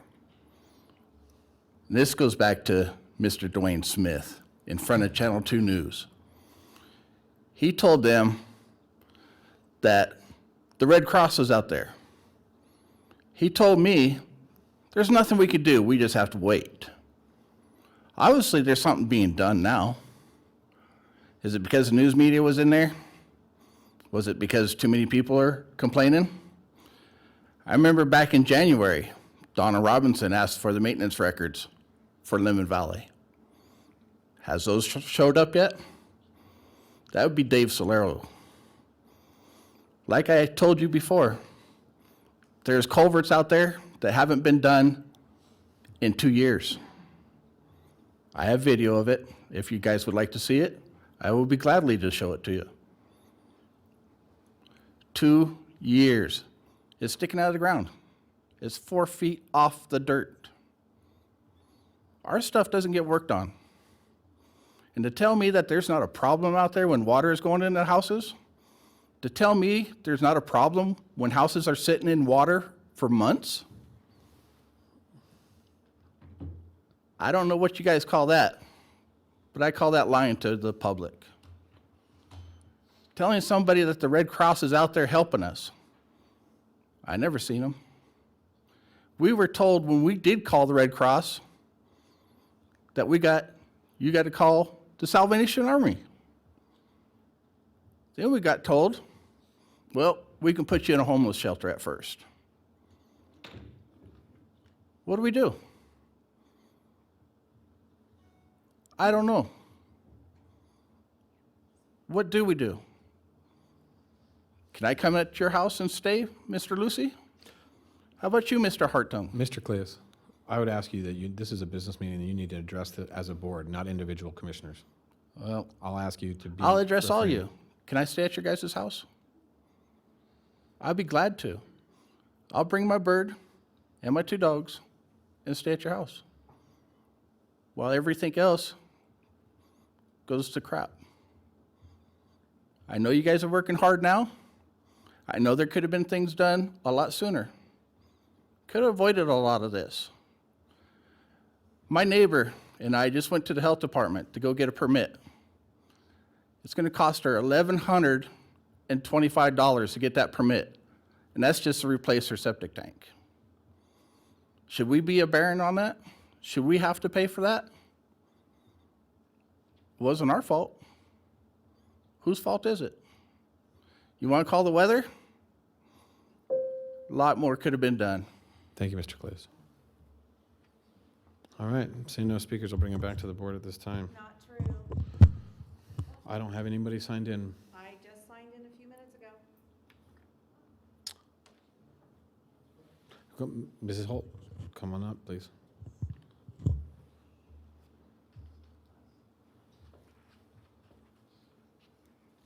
Again, I'm Tammy Holt Still, resident in Lemon Valley. And back to my speech, I did request verbally and in writing the Corps of Engineer report and action plan, which I have not heard of, seen of. Also, the amount of funds spent for this emergency, I had requested full documentation of and have not received.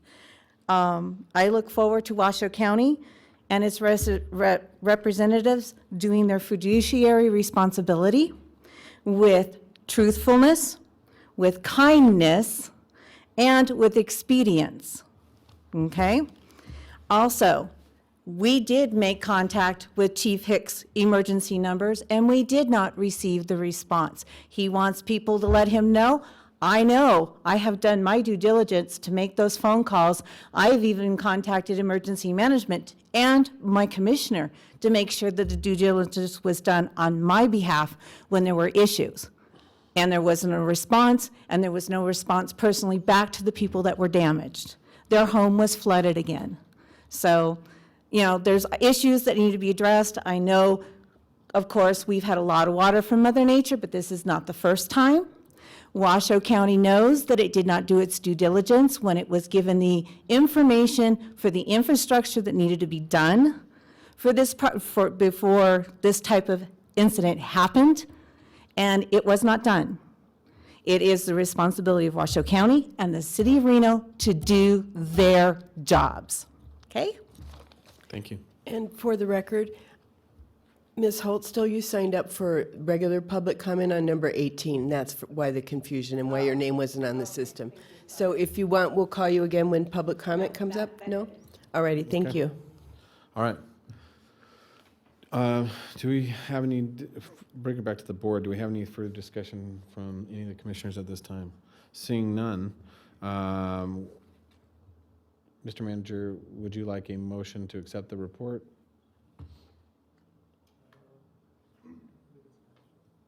It shows an Sure. action item. Yep. All right. So I'm looking for a motion at this time. I have a motion from Commissioner Hartung, second from Commissioner Burke-Bigler. All right. I just lost it. At this time, I'm going to call for the vote.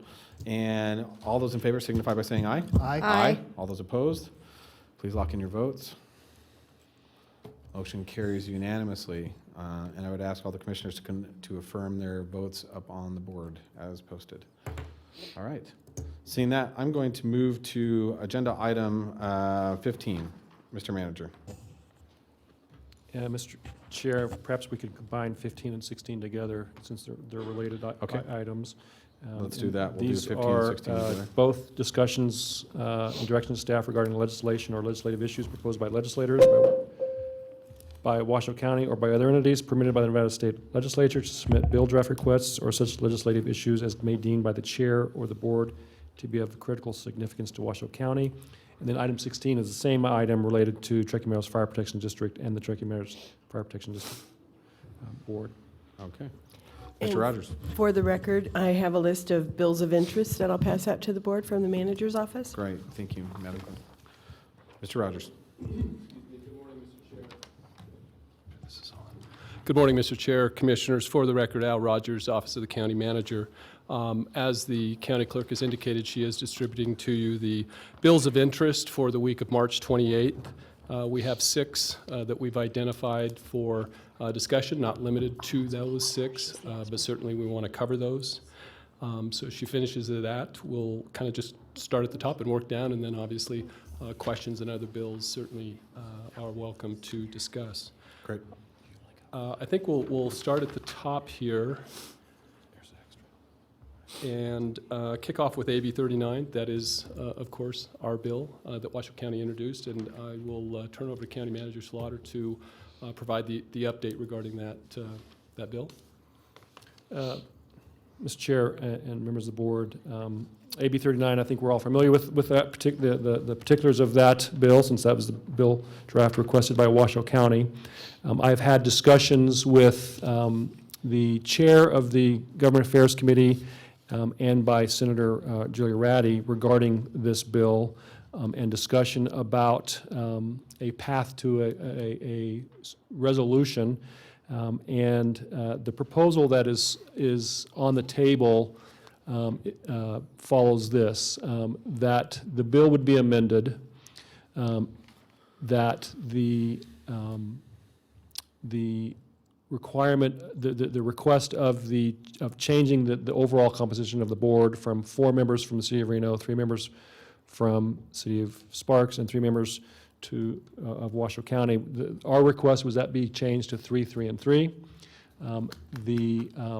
The compromise amendment, if you would leave that in place as 4, 3, and 3. So the bill would be amended to go back to the original composition of the board, of the Regional Planning Governing Board. It would leave in place then the request that the commission made to allow the county commission to select their own membership. And then the third piece of that discussion of a proposed amendment would be that there would be a legislative directive, if you would, that the interlocal agreement surrounding regional planning in our county, there would be a request that a change be added to that agreement that would provide some sort of a role for the 2 city managers and the county manager in consulting with the regional planning director, providing guidance, meeting on a frequent basis. have been asked to bring that proposal to you as a path to compromise on the bill, and would certainly welcome your comments and your thoughts on that. And if we're in agreement with that, we could move forward in reporting that back to the chair of the Government Affairs Committee and to Senator Ratty. All right.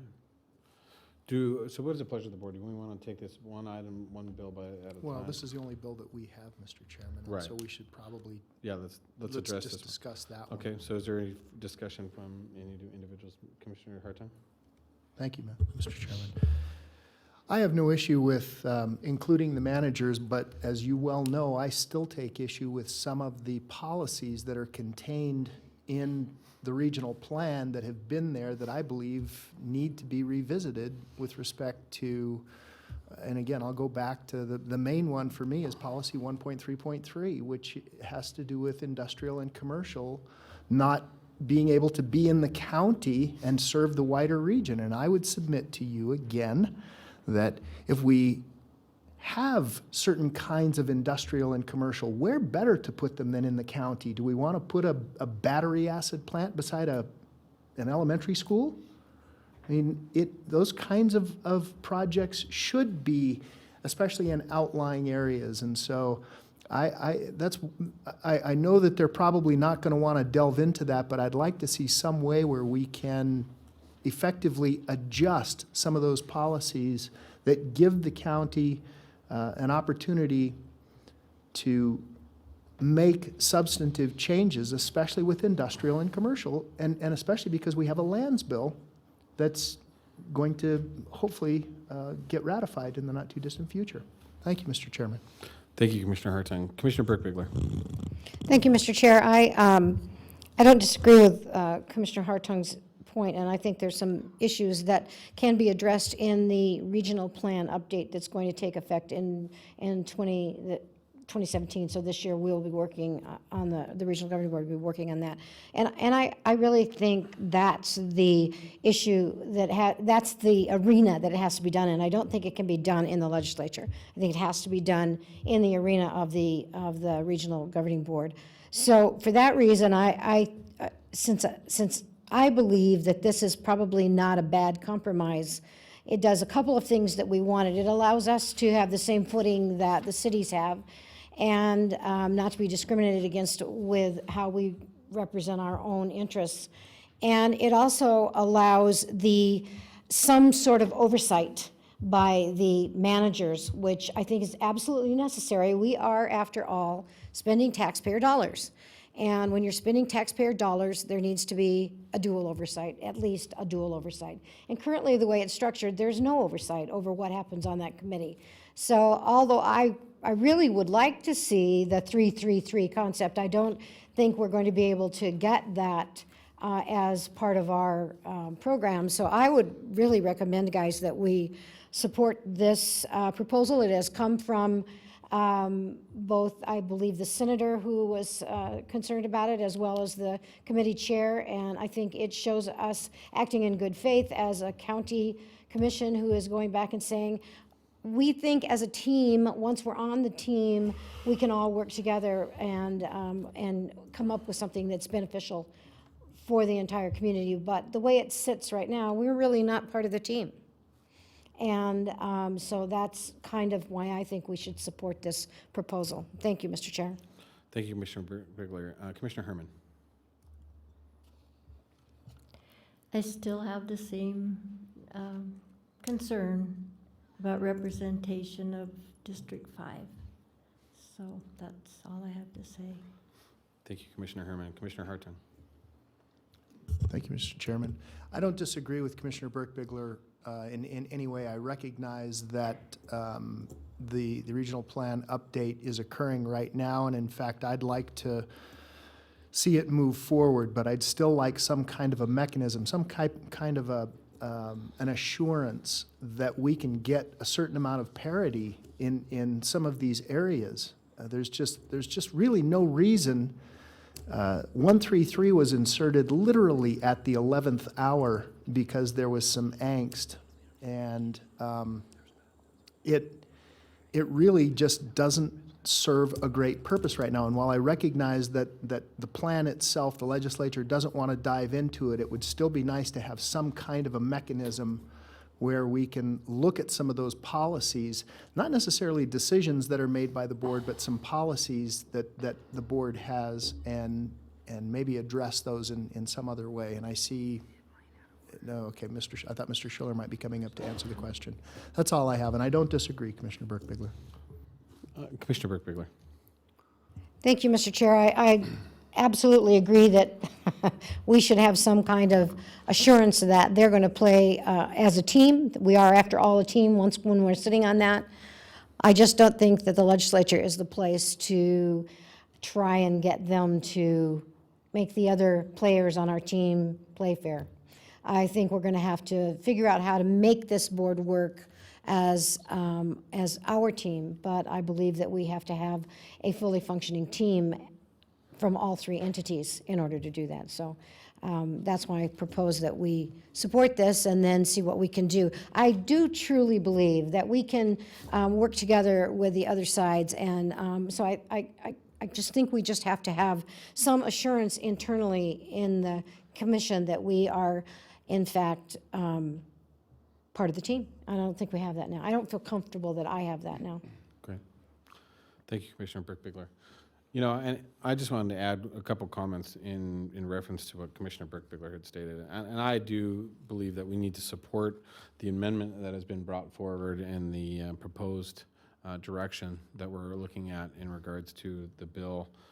However, you know, I do want to point out that at this current time, Senator Menendo has introduced a bill, Senate Bill 422, that what does that takes away and dissolves regional governing board in Clark County and transfers those powers to the Regional Transportation Commission in Clark County to administer the regional plan with a regional coalition oversight. And if that does go through, and who knows whether that will see the light of day or what that will look like, but for that, if that were to happen, you know, that's transferring where we pay currently, each entity, City of Reno, City of Sparks, and Washoe County pays into supporting regional planning with tax dollars. Regional transportation is already covered through fuel tax, and it wouldn't cost us. So when you talk about smaller government, less encumbersome to the citizens, and something that's already being paid for, RTC is doing that, and And if this bill does pass, 422, that Mr. Menendo is working on, we will be the only county left in the state of Nevada with a regional governing board.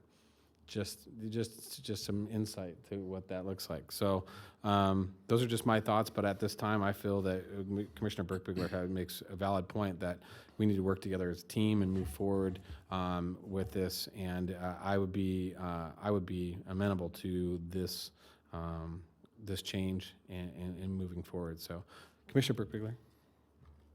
Thank you, Mr. Chair. I've reviewed Mr. Menendo's bill, as I'm sure our government affairs staff has, and although there's some stuff in it that I think, there's the concept in it that I think is really beneficial. Mm-hmm. The problem with the bill as it's currently written, it says that the Regional Governing Board in Clark County may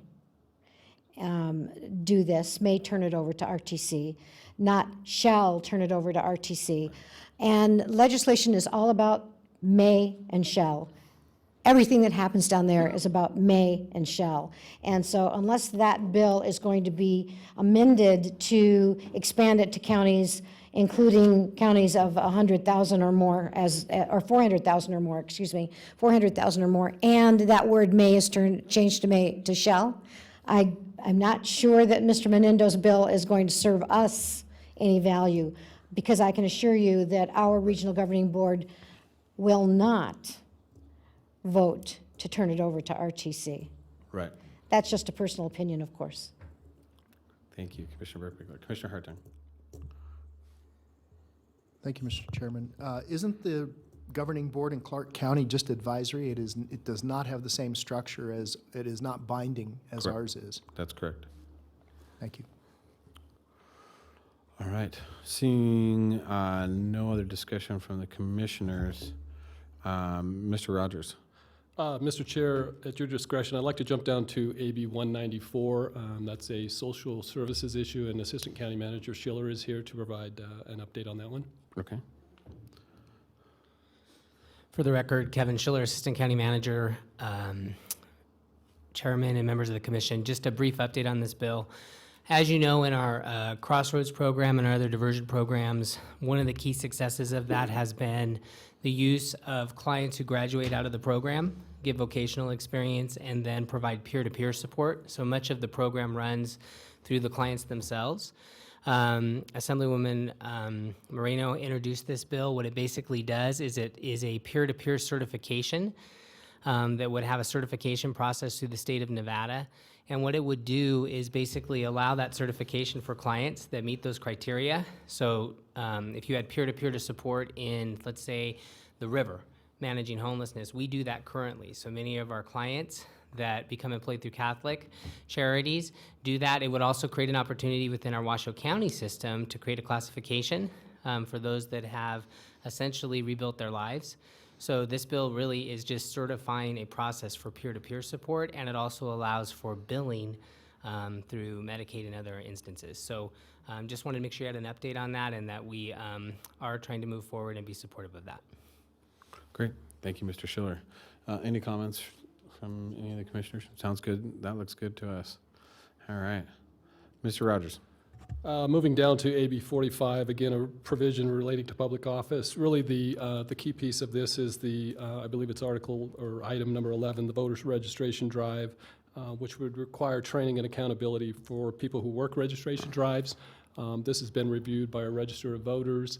They've indicated that at this point they would be supportive, and at this point they've also indicated that there's no financial impact to this provision within AB 45. So at this point, I think, not given any changes, that we would be supportive, given our support from the register of voters. She would see some increase, obviously, some training opportunities for these individuals who come, and primarily these occur during presidential elections. We don't see those in the off cycle, so it's not an every cycle event. So I offer that to you, and moving forward on that, we'll watch this, but being supportive at this time. Great. Questions? All right. Seeing no. Okay. Moving to SB 176, this is the body camera bill. I don't know if County Manager Slider wants to jump in. Sure, on this one. I could, Mr. Chair, if it's okay. Yes. This is Senator Ford's bill, and it does two things. One, it mandates law enforcement body cameras. So in our case, Sheriff's Office, our deputies who are on patrol would be mandated to use body cameras.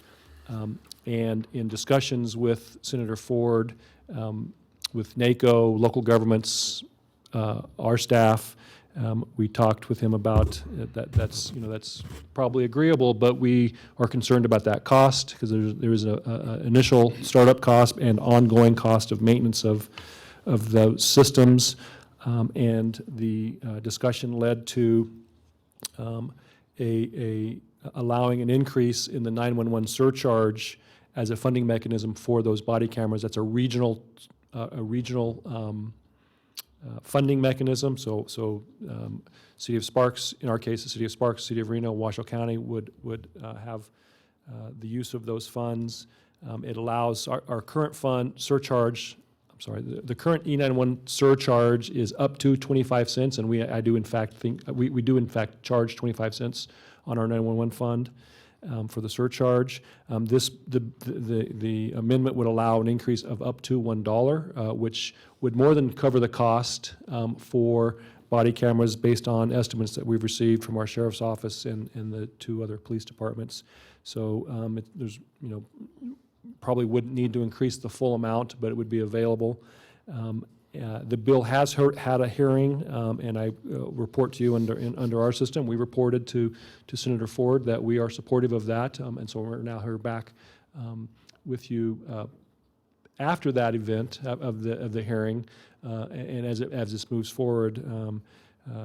My recommendation is that we do support the bill. NACO has supported, the NACO board took a position to support the bill, as many other I believe all other jurisdictions in the state took a position to support the bill. Okay, great. Commissioner Burke-Bigler. Mr. Chair, thank you, Mr. Manager.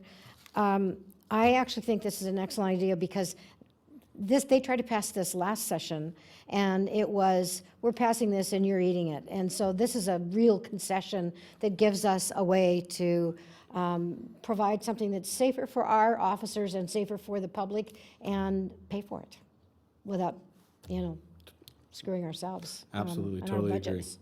So I support this. I totally agree with Commissioner Burke-Bigler's comments. I think this is something that provides for the benefit that we've been looking for without the overburdening cost of doing that, making that a reality. So I'm in support of this as well. So, all right, Mr. Rogers. Thank you, Mr. Chair. Moving down to SB 315. This is a revision to provisions relating to waste disposal. I know you've had conversations on this. I guess the issue with this is the bill would create a mandate for the amount of recycling that's required by a county. It would create a commission to regulate and report. If that's occurring, I guess the sticking point as we sit here now is that all of these mandates that would be held by this commission, those mandates would be held to Washoe County. They would not be held to the waste management, in this case, provider. So that's really the point that we're at now in terms of not supporting or not supporting as written right now, is that the mandates would fall squarely upon Washoe County versus the vendor or provider. This was a issue in Clark County that arose, and at this point they've included Washoe County in this. So I provide that to you, and again, as it is written right now, the onus or the financial or mandates would fall upon Washoe County. County Manager Slaughter, I think, would like to add to that. Manager Slaughter. So, yes, Mr. Chair, under Section 13 of the bill, basically it states that the Environmental Commission that's set up would have authority to establish administrative sanctions against Washoe County, in our case, if we did not meet that recycling threshold. So typically, when we have these kinds of bills where there's parts of it that we may be okay, parts of it we're not okay, I think we would be seeking right now direction to oppose the bill as it's written and work with the sponsors of the bill to get it to a point that it's agreeable to us. Great. Commissioner Burke-Bigler.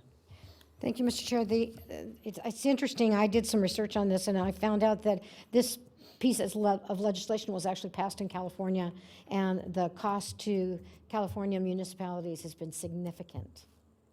So it could really impact us. So I think I totally support the concept of not supporting this as it's currently written. Great. All right, any further discussion from any of the other commissioners? All right. All right, and Mr. Rogers, AB 352. Yeah, wrapping up with SB 352, this is Senator Kiekerfer's bill. This would, revise provisions governing the taxation of property after natural disaster. Those homeowners who lose or all or part of their homes to a natural disaster would keep their property tax depreciation amount. So certainly in recent events that we can relate to in terms of Little Valley and Lemon Valley, possibly, this would be a provision that would benefit Washoe County and certainly those property owners that upon, or if they were to lose their house, they would not reset the depreciation. So at this point, I think it would be something that, as written, support Senator Kiekerfer in this bill. Great, Mr. Manager. Just a little more information. We've had extensive discussions with Senator Kiekerfer on this, and the bill has some built-in safeguards, if you would, for municipalities regarding loss of any revenue. So first of all, the homes would be homes that are affected during a declared disaster. They also it would be 3 years. There would be a timetable. The home has to be rebuilt within 3 years after the loss of the home on pretty much the same footprint that existed previously. It would be upon the homeowner to the onus is on the homeowner to say we meet all the requirements to be eligible for this program, and then finally there would not be a retroactive refund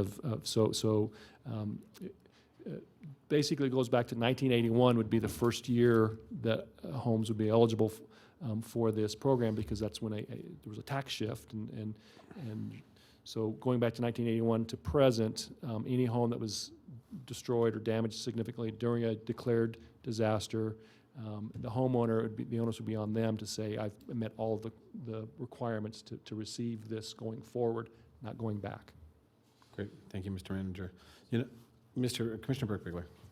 Sorry to expand on this again, but I really support this concept. The houses that were damaged and destroyed in Collin Ranch during the Collin Ranch fire would come under this, and there are a number of people up there who rebuilt their homes on exactly the same footprint, and their taxes were significantly increased. And although I realize that takes money away from Washoe County, I still think that's really a fair treatment of the homeowner who, it wasn't their fault that the house was burned down. It was a wildfire, an act of nature. Great, thank you, Commissioner Burke-Biegler. Commissioner Hartung. Yeah, thank you, Mr. Chair. And I couldn't agree more.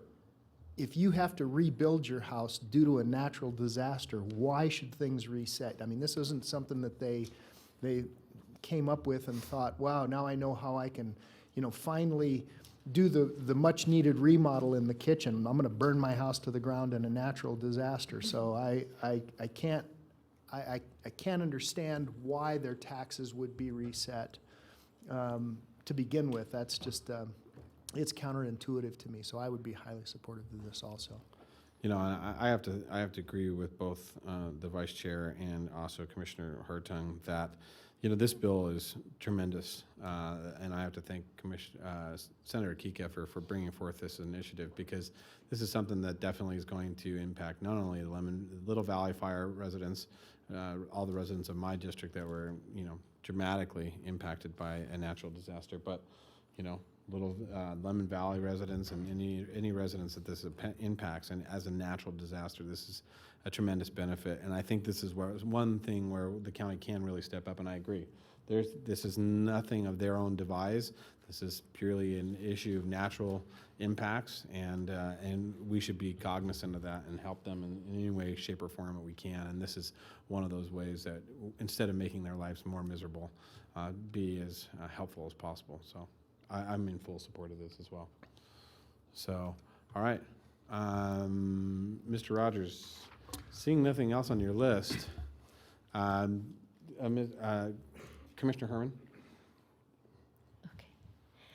Okay. I just, there's a bill that's SB 271 that I think we should be behind all the way. I have, most of my district their water comes from a well, private domestic well. And this one needs to be protected and voted for. Okay, SB 271. It should not pass, the way it's written,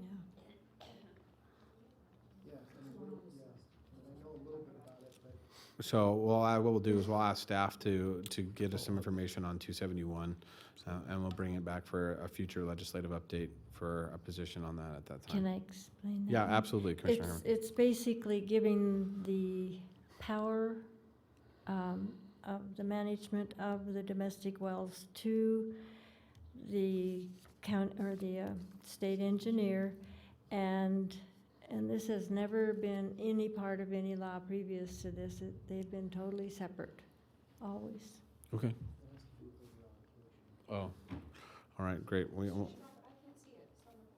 Right. Yeah.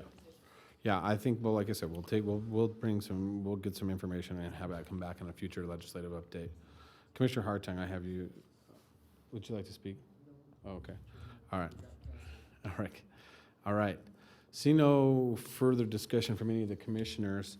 You have the direction that you need, Mr. Rogers? I do. All right. Okay, so we don't need to take I'm sorry, Mr. Chairman, let me turn this on. It is on.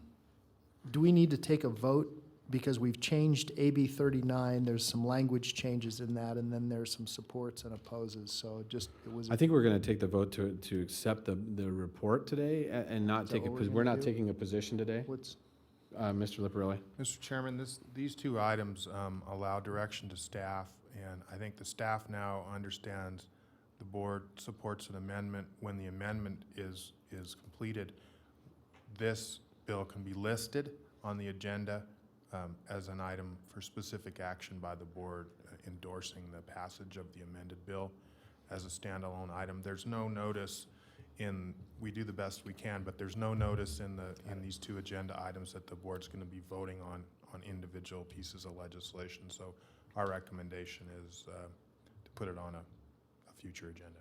Okay, so we'll put it, what we'll do is then, based upon a legal discussion, we will put this for future, a passage for support on a future agenda, specifically this item with the amended language. But I think for the most part, for today, the most part, what we're is just giving direction to staff, basically our position on certain items. Commissioner Hartung. Thank you, Mr. Chairman, and I think we should bring 315 back. If we're going to oppose that, we should formally oppose it. Okay, so we can bring 315 back, AB 39. I'm sure we'll bring back the list based upon the staff, but we'd like to probably see 315, and then Commissioner Herman would like to have some additional information on SB 271. So, all right. With that being said, I'm going to open it up to public comment. I have public comment signed in at this time. Ms. Joanna Schumacher. Okay, bye. Thank you.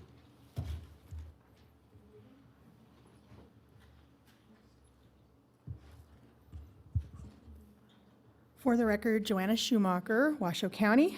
I represent a large bipartisan group of men and women who are actively watching over our government at all levels. I wanted to make my comment in brief regarding SB 271 and just completely wholeheartedly agree with what Jeannie Herman has brought forward to you guys. It's very important. I don't personally have any issues. I don't have a well, but water issues are very big in Nevada, and it's important that we protect personal property rights, and that's one of them.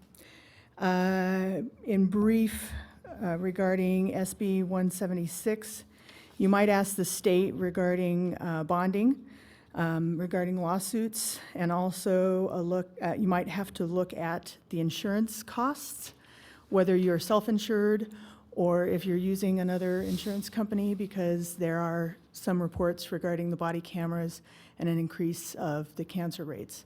So it's important that you look at those further down the line issues that may come up regarding that. However, I believe the body cameras are something that we should definitely support. And finally, I talked with you guys briefly about this prior to this moment. I'm going to ask again. AB 193 is forced fluoridation on Washoe County. This will increase water bills, according to TUMWA, about 9%, which will mostly adversely impact the poor and elderly who are on fixed incomes. There's a very recent Harvard study that showed IQ decreases in the very young, especially if they are in fluoridated areas. If they receive a large amount of fluoride, think about baby bottles being made with formula. They did an extensive study on it. The Harvard study is very, very comprehensive.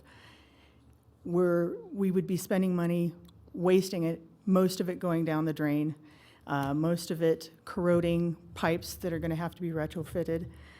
I'm asking that Washoe County publicly go against AB 193 because we have voted, we the people of Washoe County have voted this down 3 times in my lifetime. This keeps coming up over and over again. And they don't want to listen to the people regarding this issue. And this is a very, very important issue. Everybody brings forward these issues that this will help poor people, but it won't. They're the ones that can't afford reverse osmosis machines to clean their water. So please put this on your agenda. Thank you, Ms. Schumacher. Ms. Juanita Cox.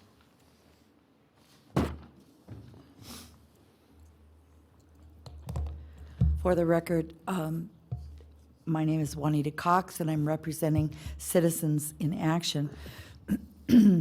I've got a number of them. I'll start with the fluoride. Testimony by the sponsor said they didn't think that we should vote, that they know better for us. That's unacceptable, and Washoe should back Tumwa as to saying no on AB 193. That's the fluoride bill. Metering is Senate Bill, I think, 47. That's up today in a workshop at 1 o'clock. And I haven't read all of the amendments, but that needs to be looked at by Washoe and by Ms. Herman, Commissioner Herman. The other bill that I think you need to take a look at is SB 211. I testified against that bill yesterday. Its provisions relating to elections. There were representatives from the clerk's office that, but I think that it may put a financial burden, unfunded mandate on Washoe and the clerk's office. It mandates notifying a 16-year-old and having them pre-register and having them before they're 18, and the cost to the county for doing these extra things according to elections. So that should be looked at to make sure that Washoe is not being paying an extra burden, unfunded mandate on that. Also for law enforcement, on that same bill, SB 211, those 16-year-olds would not be have penalties if they did go ahead and try to vote. There would be no penalties other than, this is the way I see it. I think it was brought up in testimony. And that is kind of concerning, I think, everyone on a vote kind of fraud type situation. So thank you very much for considering these. Thank you, Ms. Cox. All right, seeing no further public comment at this time, I'll bring it back to the board. Mr. Manager. Mr. Chair, our next item, are we? Yeah, I think we're, again, thank you, Mr. Chair and Commissioners. I would note that I think we had in your report that last night was the deadline for all committee bills to be submitted. So we have seen obviously a great increase of bills over the last week. We expect that this week. So, your Washoe County Ledge team and all of the departments are working furiously to keep that pace. But again, thank you for your comments and direction today. Great, thank you. Mr. Rogers, I want to thank you and staff. I know you've been under the weather the last couple of weeks, and I appreciate you still working diligently with the team to bring us the information, because it is timely and is challenging, especially with these updates and these these deadlines that we keep hitting. So it's been an interesting session none the least. So You call what he had under the weather? yeah, under the weather, slightly, right?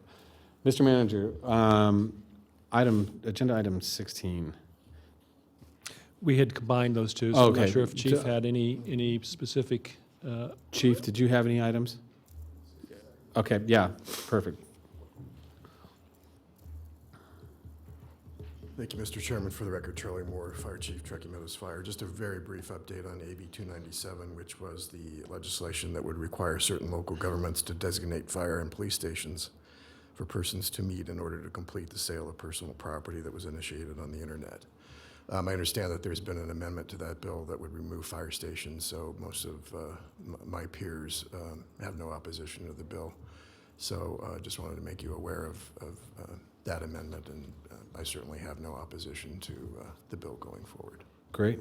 Thank you very much. Mr. Chair, related to that specific bill, a little more information. The amendment would require us at Washoe County to provide that space at the sheriff's office. Sheriff's staff have looked at it, have worked with the sponsor and are in agreement now. It'd be a parking space, couple parking spaces where people who, if they buy from eBay, or not eBay, from Craigslist, they could meet in a safe location to make that exchange. Sheriff's office has looked at it, and they're in agreement with it now. Okay, great. Thank you, Mr. All right. Chairman. Thank you, Fire Chief. Appreciate it. All right, seeing that we've given everybody the direction they needed today, I don't think we're going to take any action on this item this afternoon. So this time we are back to agenda item 13. Item 13 is a presentation and possible acceptance of the 2016 Washoe County Citizen Survey. And Mark Mathers is here to provide an overview.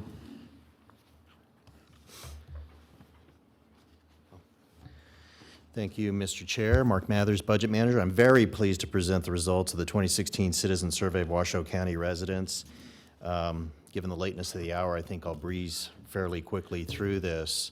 But this survey came about as a result of a request by the board during the last budget cycle to contract for a statistically valid survey of residents on their budget priorities, strategic planning priorities, and other areas. So we engaged National Research Center, who had conducted a survey for the county back in 2006, exactly 10 years ago. They work with ICMA, they work with the National League of Cities. They are focused exclusively on public sector clients. And so we thought that was a good fit for them to resume conducting such a survey. I will go through very quickly the methodology here. So the survey was conducted during the month of December 2016 and the first 2 weeks of January 17. NRC sent out 1,500 mailed surveys to households. We received 58 back, so the sample size was 1,442 households. We received a 20% response rate, which NRC indicated was very typical for other clients they work with. That results in a margin of error plus or minus 6%. So please keep that in mind when kind of looking at the results here. We did order geographic comparisons, demographic comparisons. We ordered a benchmark comparison to peer groups. We provided Spanish language surveys, and then residents who received the survey were also allowed to complete the survey online. The survey consisted of 97 standardized questions, so very thorough. And then we wrote, with assistance from NRC, 5 customized questions that kind of probe specific issues to Washoe County. So there were 3 areas the survey really kind of reviewed. The first area, about 40 questions, were related to community livability, and these are these sub-areas within that. And so here we asked residents about their feelings about the ambiance of the community, services, and amenities. A second area that we asked about, which comprised about 30 questions, was governance and how residents rated services provided to the county, and we were very careful about only including county services in that survey. And then lastly, a third area was participation, and there we were looking for how engaged residents were with their government and the community. I should have also said, when in terms of the geographic comparisons, we did a stratified, systematic, random sampling, which means we broke up the county into unincorporated and incorporated zones so that we could receive representative, proportional responses from unincorporated areas. But as you look at this, please keep in mind this does include responses from city residents, since the county does serve Reno and Sparks in a number of areas. Our benchmark group that we looked at were medium-sized counties across the nation. There's roughly 20 counties there. We felt it was important to benchmark ourselves to counties, not cities, since the services provided by counties are distinct from cities. And as a result, that gives us some context when looking at our responses. Overall, 91 questions residents responded to were very similar to that benchmark group. There were 2 questions that county residents, Washoe County residents, rated higher than the benchmark group, and that was opportunities to attend cultural activities, arts activities, so forth, and also kind of their response to the economy and whether they thought economic trends were beneficial. In terms of lower ratings, affordable housing was rated lower than our peers.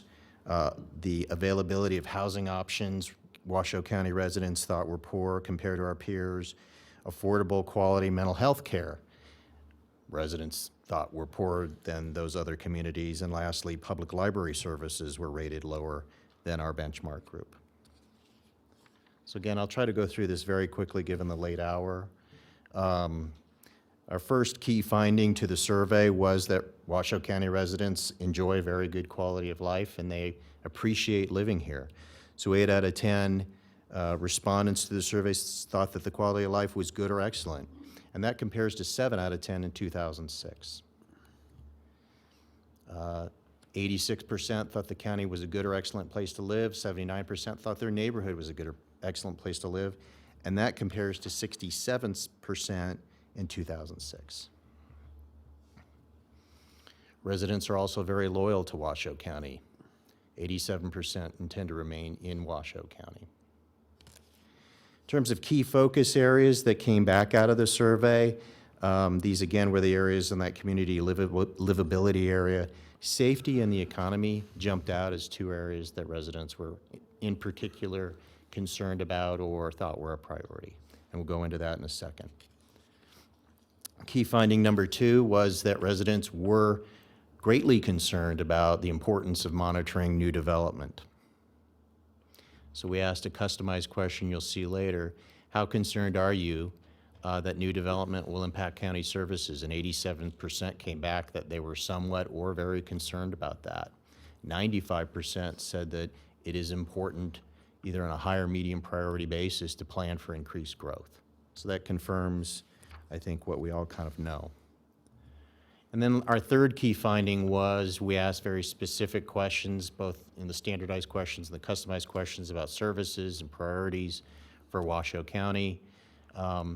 You'll see here on this slide that although 91% of people felt safe in their neighborhoods, they still thought public safety was a priority. And I think that probably applies to pretty much every community out there, but certainly held true for Washoe County. So 91% felt safe in their neighborhood. Had an overall feeling of safety, though only 64% of respondents felt an overall excellent or good feeling of safety. And then again, they believe the economy is a priority. They felt good about the Washoe County economy. 40% believe the economy will have a positive effect on their income. That's higher than the national benchmark, if you can believe it. 5 out of 10 thought the overall economic health of Washoe County was excellent or good. So again, we had 5 customized questions in the survey. These were kind of specifically drilling down on specific issues for Washoe County. First, again, we asked about the impact of new development on county services. Again, 43% were very concerned, 44% were somewhat concerned about how new development will impact the services Washoe County provides. Mr. Mathers. Yes. Commissioner Hartung has a question for you. I just have a fast question for you, Mr. Mathers. When it talks about county services, what are we talking about? I mean, are we talking about guys who go out and fix the roads? Are we talking about schools? I mean, and people will talk about county services even though some of those services are not directly, so the example would be, you've also polled people in the city of Reno. Yep. So county services, for them, they might think, well, that includes fire, which has nothing to do with the county for the city of Reno folks. Or police services for the city of Reno, or even road repair for the city of Reno, which they might think has something to do with the county. So was there any way that we could sort of filter out some of those responses to get them down to what's really happening in the county and what the county actually provides for residents across the county? Yeah, that's a great question, and we tried to work with NRC, and we're concerned about that issue, right? In that the understanding of what's a county versus city service is very unclear to most people.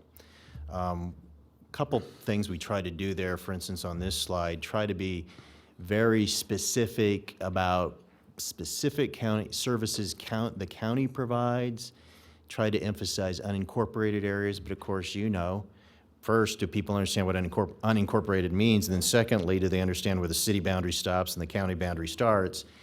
It's just very difficult. So I would I think that's just an issue for any survey like this. Right, and that's exactly my point. And I would tell you that I get all kinds of complaints on La Posada, which used to be a county road, but is not any longer. It's now the City of Sparks Road. And yet, I get complaints about it all the time. So and you're right, it's that delineation. I got a call from a guy the other day who complained about police services, and yet he was complaining about Sparks Police Services. I wanted to know what he could do about it. So that's my point, is it's hard to delineate some of this stuff down to say, is the county really not providing a good service? Yeah, the other thing we did, and I can share it with you, is we broke down responses by geographic area. And there is a report that provides a breakdown between incorporated and unincorporated residents, because we wanted to see were there differences. By and large, there weren't many differences on how unincorporated residents rated services of the county versus people within Reno or Sparks, but there were some.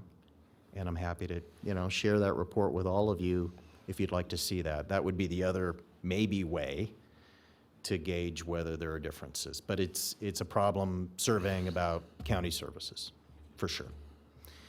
Yeah, Mr. Chairman. Yeah, and we can do that offline. I don't want to delay this process, but it's just when you do these kinds of sort of blanket surveys, the information, even though your data is very very clear, that collection of data and people's understanding of what really is happening can be very, very clouded.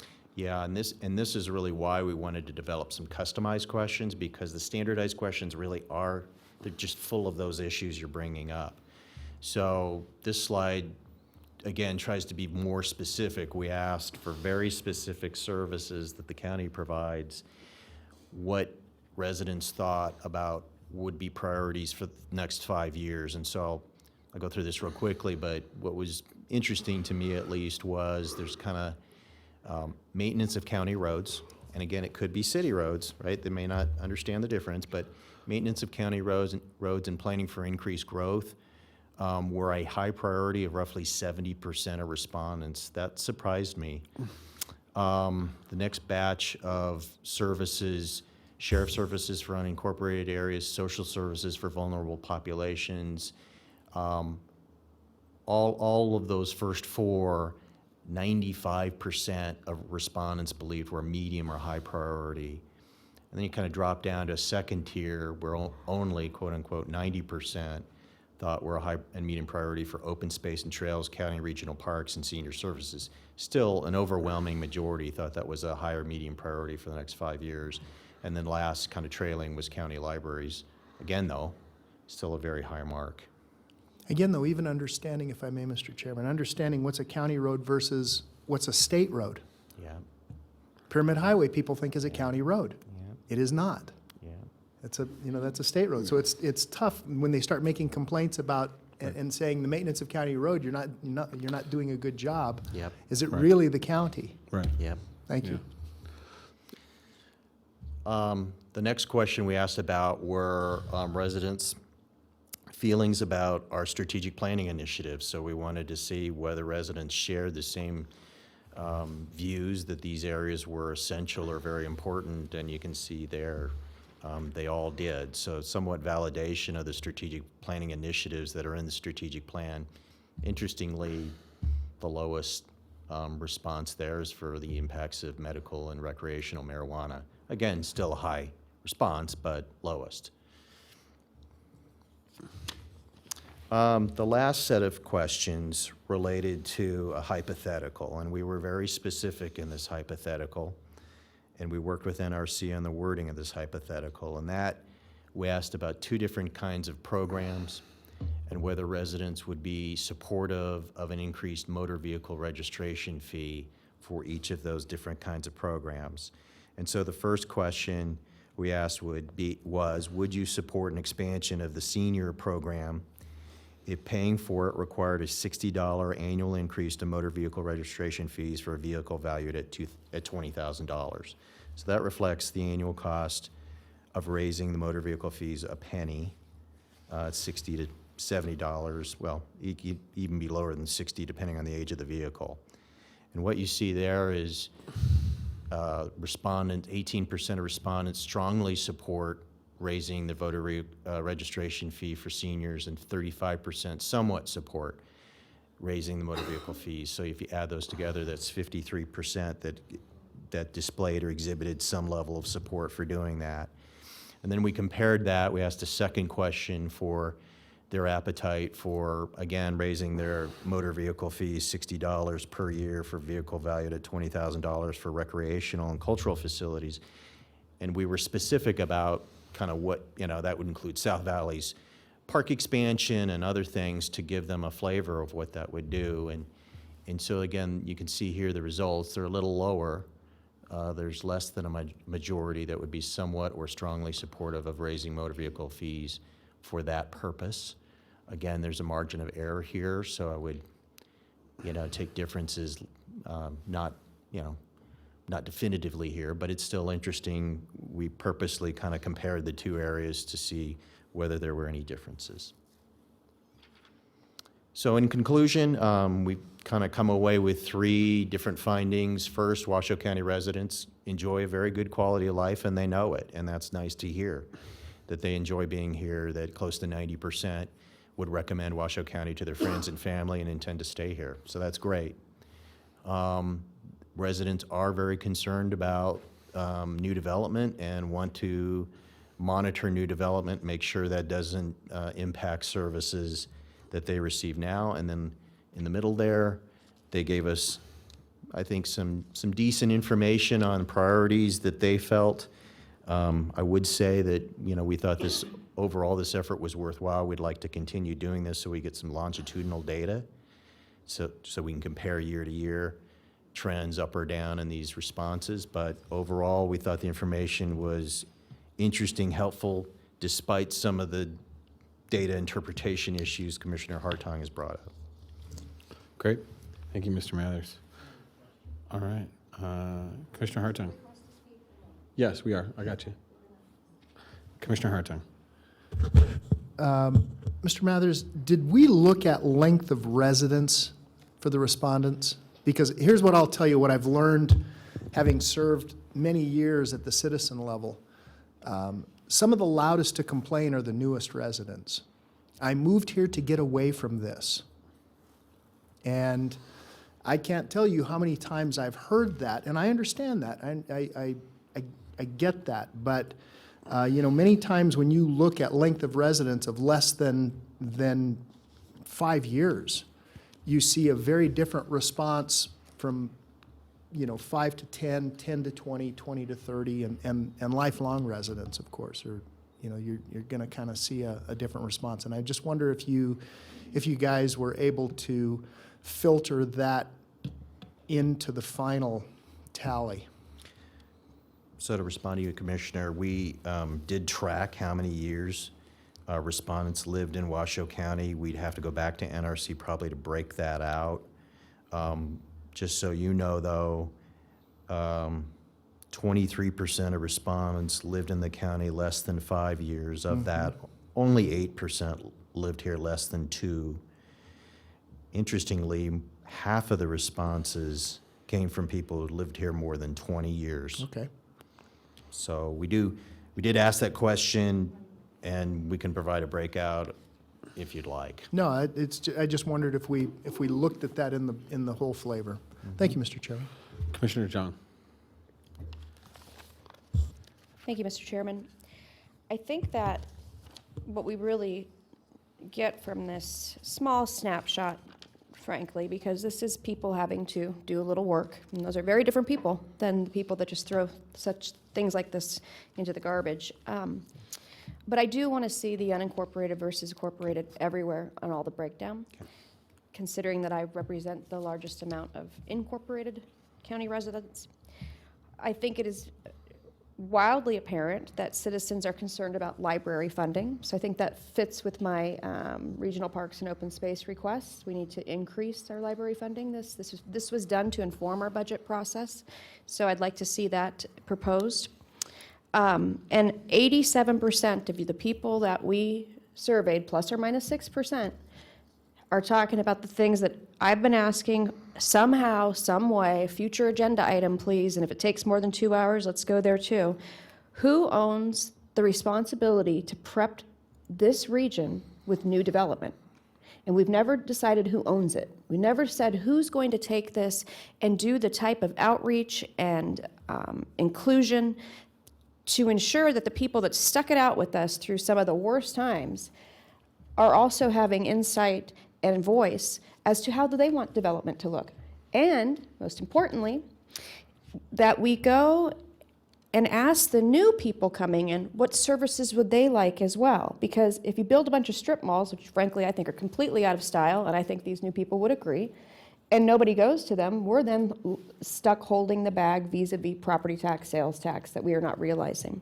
So I need to know who owns that. I would recommend regional planning, but I'm sure they don't love us very much right now, so they don't want to do anything. Not that they've ever really done anything for us, to be frank.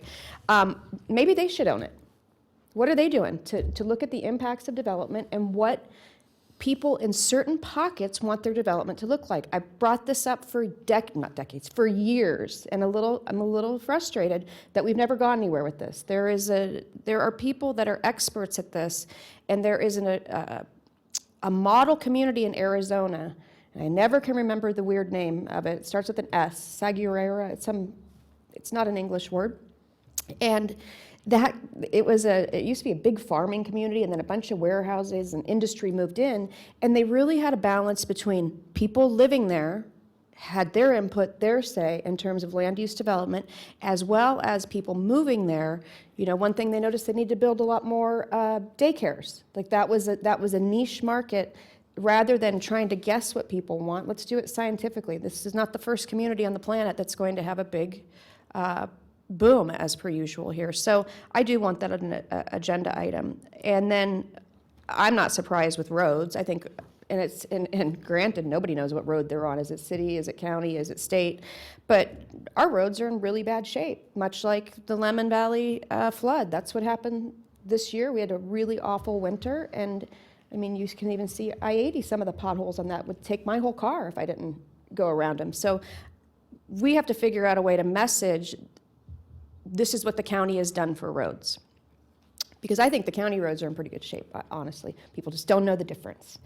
And then obviously and typically safety is a big concern for the residents, and maybe we need to have that reflected too in the sheriff's budget, some sort of augmentation based on, you guys told us this is what you'd like to see, and guess what? This is how we prioritized our budget. And I am, and it's funny, it tracks almost always the same, and it must be either we have really nice survey respondents who are, you know, humanitarian and altruistic, or I also guess, so I'd like the breakdown too of age. I think they're mostly senior citizens because they always mention senior issues and vulnerable populations. And I don't have a problem with that. I think that is what government should be addressing. And I also would like you to look at in the actual report, it's an exact switch when you ask, do you want to pay, let me see, where is it? If you were able to take, you know, increase your vehicle thing, it was 53 yes, 46 no, somewhat or strong, for senior, 53 no, 46 yes for recs and cultural facilities. So I think it gives us an argument to enact that government services tax dedicated to senior services, and not all of it to senior services, obviously. We have other issues in senior services, but to also be certain that we don't put it in recreational cultural facilities, because people over 7%, so it's a plus or minus 6, 7% said, nah, that's not what I want to raise taxes for. But if it's for expanding a senior program, I'll do it. So I think that should inform our decisions. But most importantly, and I'm going to ask you to do this, Mr. Mathers, because you're in charge of the budget, I want to see when budget comes before us with presentations, how they are using the statistically significant survey. You said we haven't done this in 10 years. The one that we did 10 years ago was not statistically significant. It was kind of a joke. They gave people an email and said, you have $100, how would you allocate it for all the things that we do? Of course, it came up seniors and child protective services. But there was no significance in that. And unfortunately, with the leadership we had then, they did let it inform our budget, which really to me made no sense. So if that could be a request too when departments come forward, how is this new survey informing what your budget request is and how your priorities are changing or not changing based on that? So it's a lot of requests in there, but I really want to accelerate the identification of who's in charge of development in this community vis-a-vis including everybody to put the input into it. Great. And those of you that are in regional, I think regional should do it. Thank you. Commissioner Jung. Appreciate that. All right, seeing no more further discussion from the commissioners, I'm going to open public comment at this time. I have Mr. Jeff Church signed in.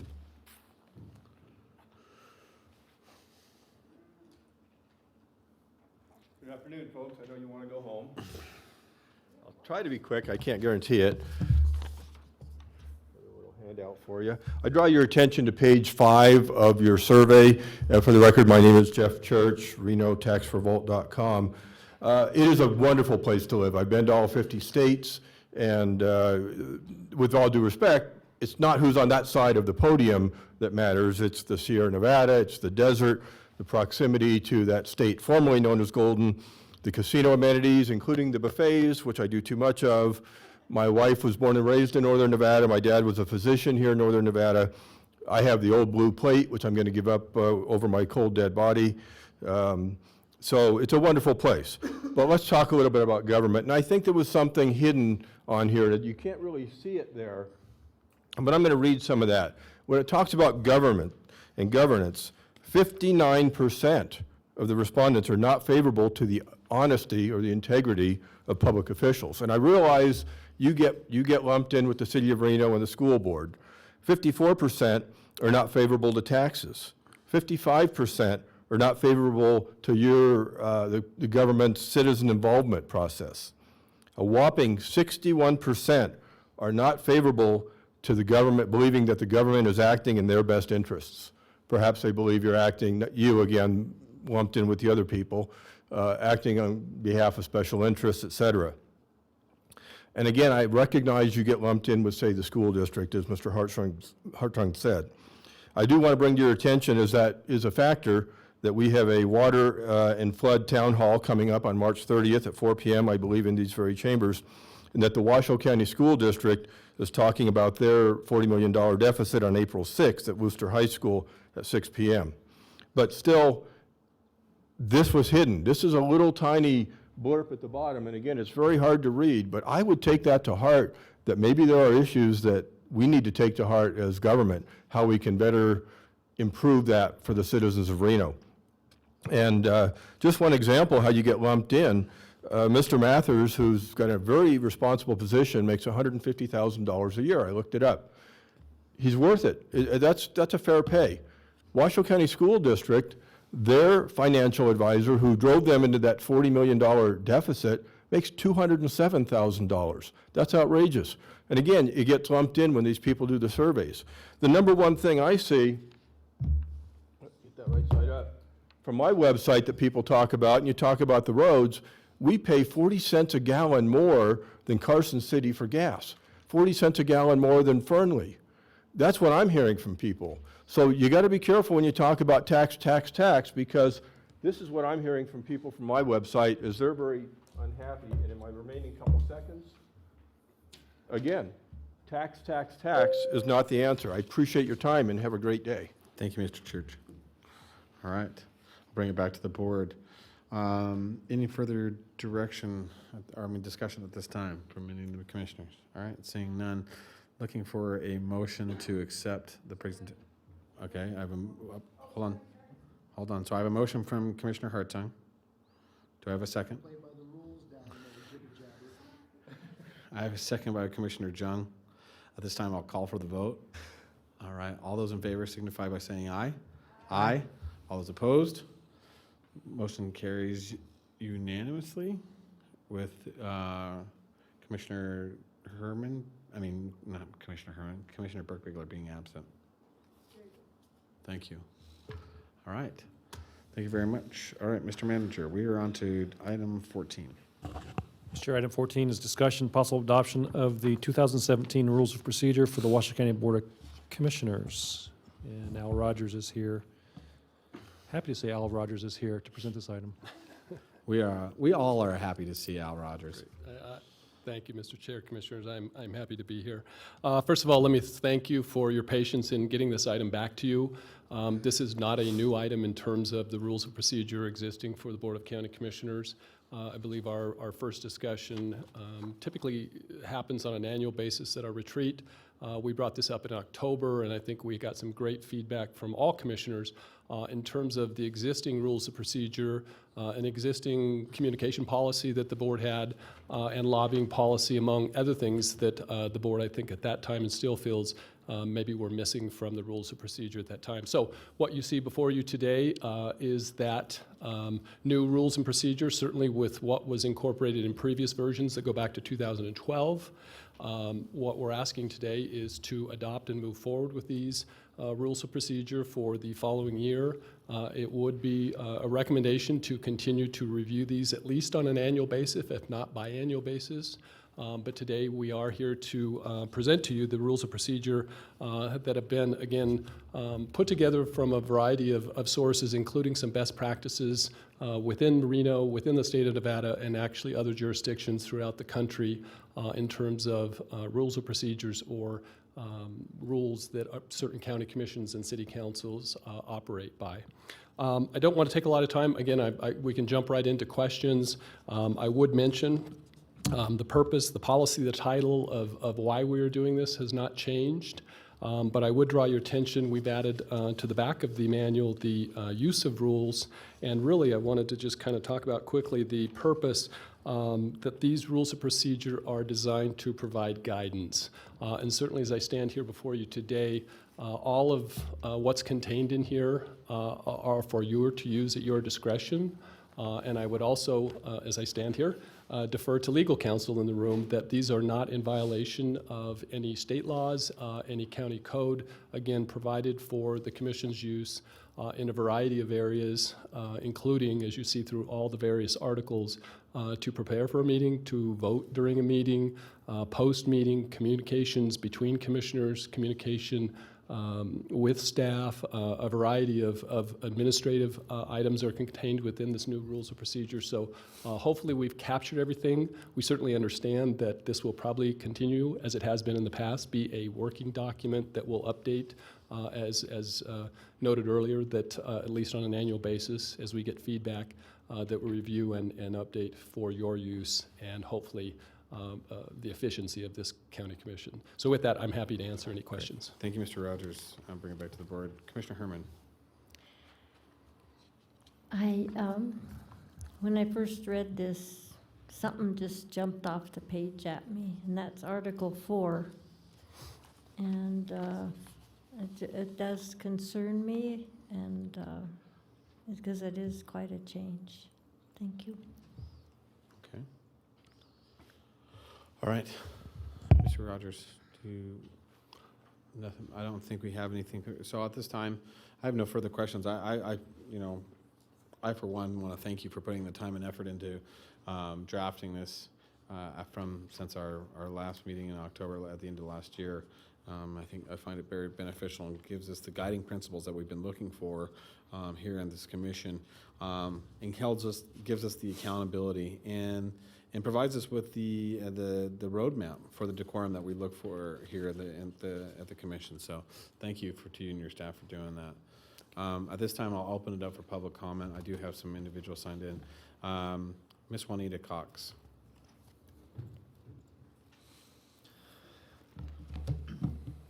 For the record, Juanita Cox. I am a parliamentarian, a member of the National Parliamentarian Association. I am the secretary of Nevada First Unit, which is a local parliamentarian chapter of the state. I believe we were the first in the state. Our president will be speaking in a minute. I'm very concerned about you transferring your parliamentarian authority in Article 4 from Robert's Rules to Mason's Manual. This is a huge change, and it's a very unfriendly change to the public.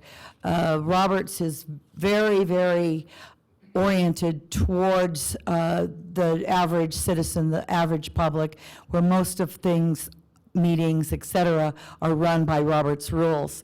So I would like you to reconsider that huge change and at least allow our unit to give you a workshop or whatever on Robert's rules that you may not have gotten in your workshop or whatever you said you had.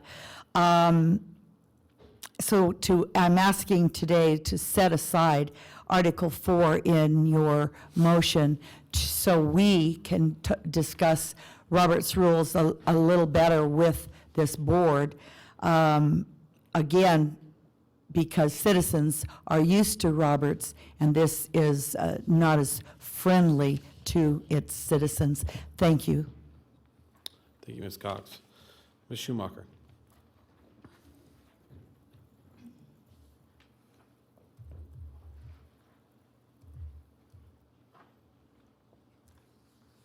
For the record, Joanna Schumacher, Washoe County. I'm the president of the First Nevada Unit of the National Association of Parliamentarians, and I'm also a registered parliamentarian, which is the second level of 3 levels that they have for accreditation. I also represent a large bipartisan group of men and women who are very concerned about putting too much power into one person's hands. The idea of switching from Robert's Rules of Order, which is designed to protect the most underprotected minority on this planet, and that's the individual. All the while, it maintains the ability to get business done and completed. Switching to another less fair set of rules, such as Mason's, which by its rules puts far too much power into one person's hands, is folly.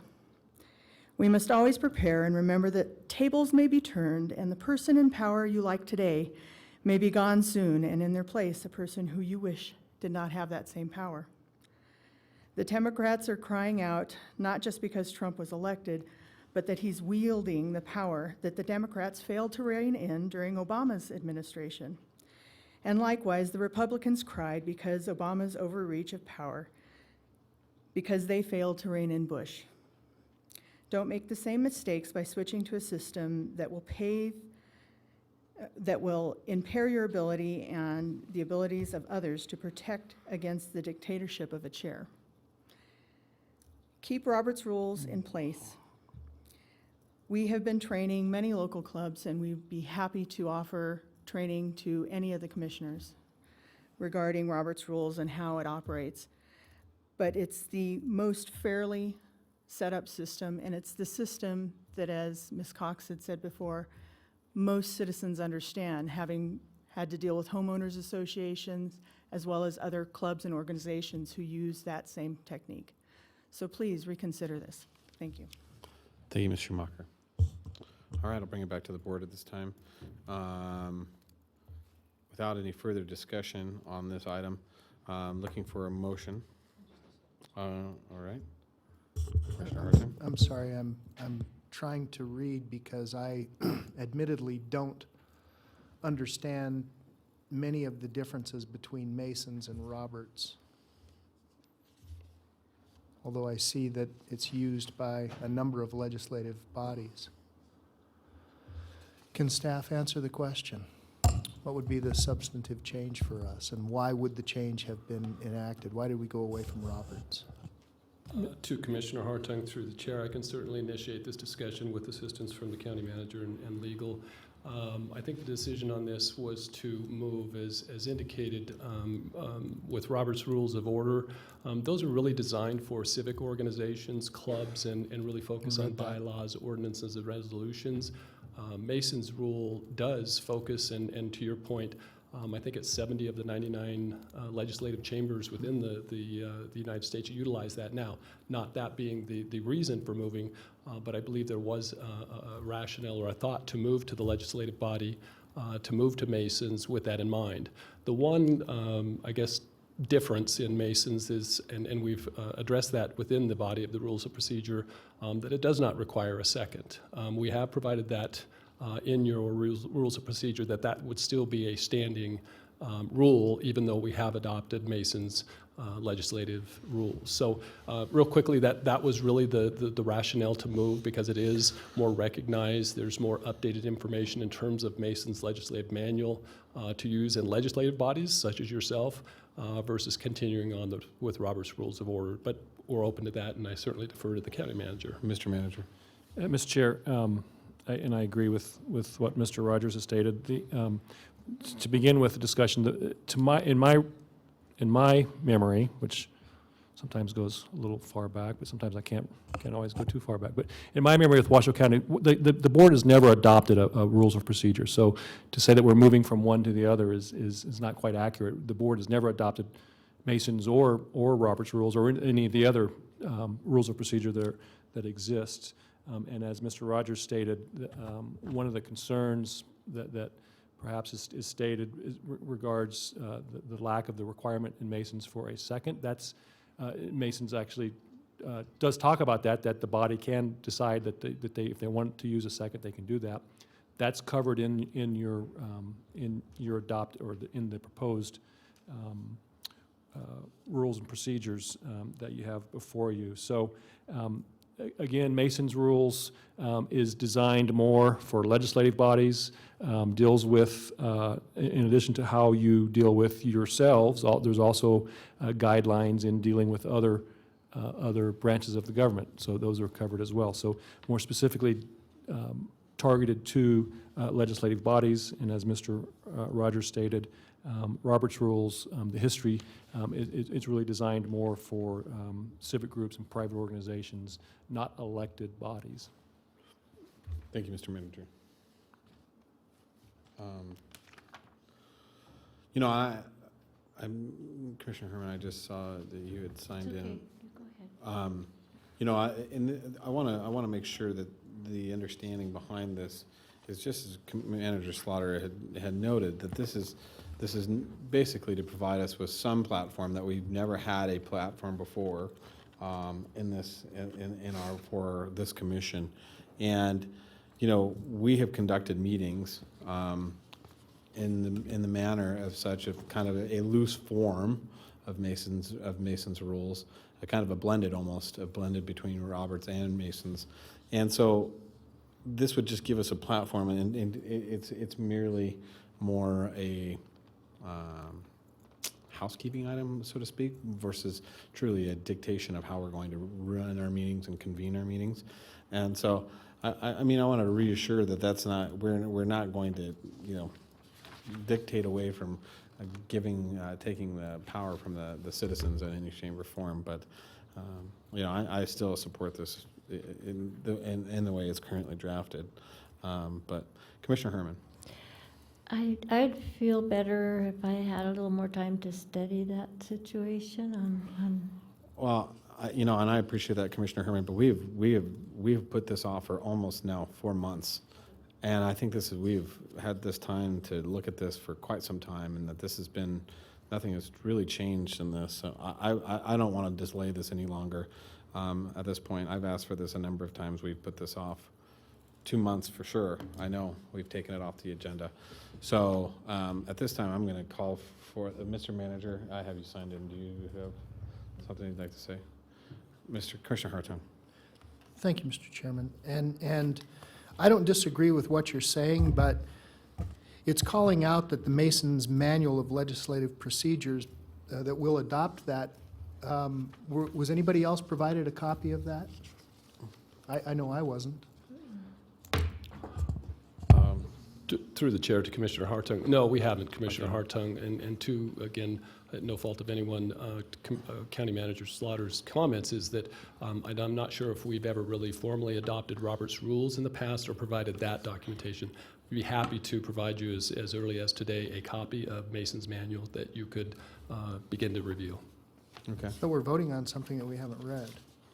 Well, Mason's manual is just, I mean, it's published, it's out there. You can. Sure, but I mean, this is the first time I've seen it, you know, here on this agenda. So that I don't Okay. disagree, but I don't agree. Okay, Is that possible? that's absolutely possible. I mean, I'm not in opposition, because I see that it requires a second, Mr. Chairman, and that's good. So, you know, you can't just make a motion and then vote on the motion without someone else seconding it. I don't Well, know. this, I mean, I want to say, this was published in our agenda, this has been out and this has been in form, in print form for quite some time. This was in our agenda earlier in the month that we removed and brought it back. So, I mean, I don't know much longer we want to push this back and forth. I mean, I'd like to take a position on this today and move forward with this, Manager Slaughter. Mr. Liparelli. Excuse me, Mr. Chairman. One option would be to adopt the rules as presented with the exception of Article 4 and come back and debate that further later if there's some concerns among the members. It looks like it might be a 2-to-2 situation here, which would not get you any rules adopted. So maybe if there's no concern about the rest of the rules, they could be in force right away, and then the parliamentary rules can be further debated under some set of unknown parliamentary rules. All right. And if I could, Mr. Chair, I mentioned earlier that I don't recall the board ever having adopted a rules of procedure. I also don't recall a time in a meeting when there was a point of order requiring an interpretation of those rules. So I think I agree with what the DA is talking about. We could start with the rule, again, that manual, those procedures are in those cases where we need a little more structure, and supposing that a meeting would get to that point. So that was the purpose of having a rules of procedure listed. All of your procedures that we have been using are listed in the rest of this document. So I would agree, I would suggest what the district is advising. Let's do that, and then come back with the discussion on the parliamentary authority. Okay. So Commissioner Herman. I think that's probably wise to do that then. Okay. Commissioner Hartung. Thank you, Mr. Chairman. And I have no problem supporting it as it's written and then being provided a copy as we would deal with it. Because I'm sure that there are a number of issues that in the manual itself, that there are legislative procedures that we would not encounter. And if necessary, and I don't know if we would have to just leave Article 4 out, or we could bring that back and say, well, and what I don't want to do is adopt the Mason's manual. We do something, we take some action, and then somebody calls us out and says, you didn't follow Mason's manual, you didn't do it procedurally, you guys were off, and so therefore the action that you took is invalid.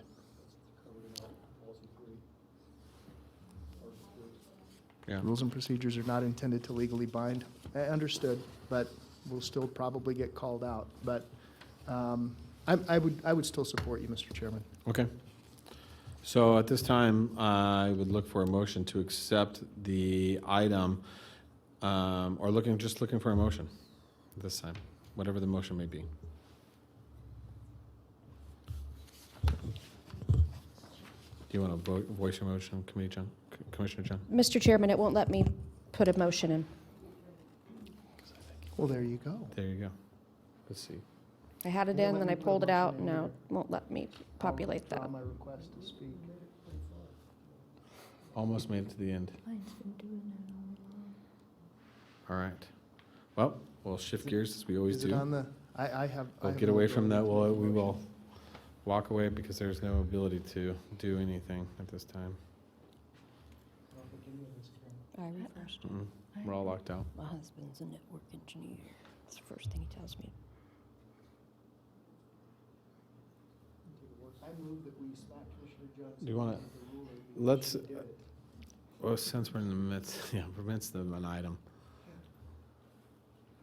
All right, at this time, we're just going to go and go back and revert to without our digital system. So almost made it through. But we need it this time because it's going to be a 3-1. Yeah, we do need it. We'd like to have it this time.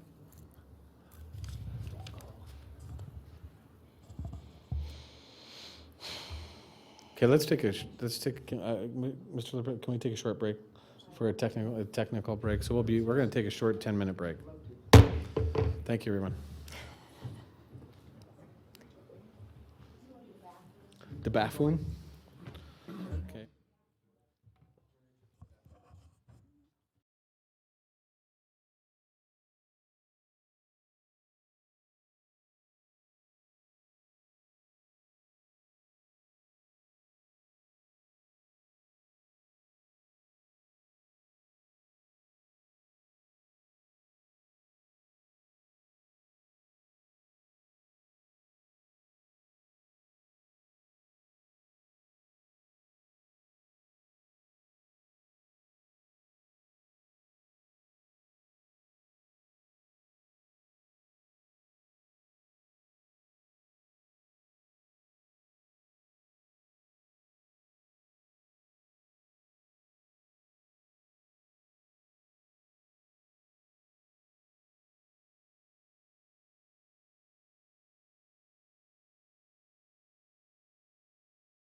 Commissioners?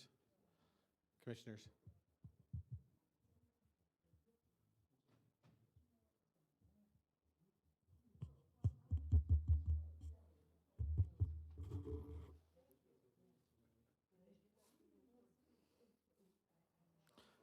Hey, Commissioner Jung, Commissioner Hartung,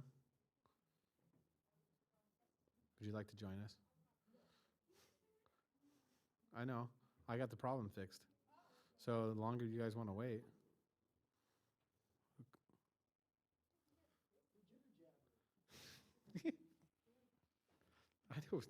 I know exactly what the two of you are doing.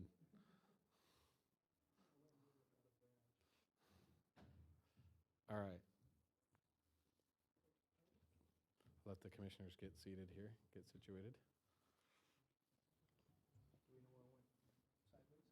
Yes, we got it all fixed. Was it Commissioner Jung's fault? It's always her fault. It's always her fault. You gotta move down one.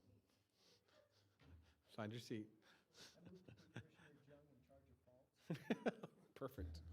We can, all right, we're gonna bring the meeting back to order. So we are back. We are discussing agenda item 14. We have had discussion in regards to this. At this time, we are looking for a motion at this time on any direction. Okay. So I have a motion from Commissioner Jung, second from, so I need somebody to voice what they're. I think somebody beat me to the motion. Yeah, Commissioner Herman. Commissioner, could you vote? I need to kind of know who's doing it. I made the motion. You did? I hit motion, okay, now. No, so I don't know. Nope, I'm getting recognition here that I have Commissioner Herman as the motion. And seconder would be Commissioner What's your Hartung. motion? What's your motion, Commissioner Herman?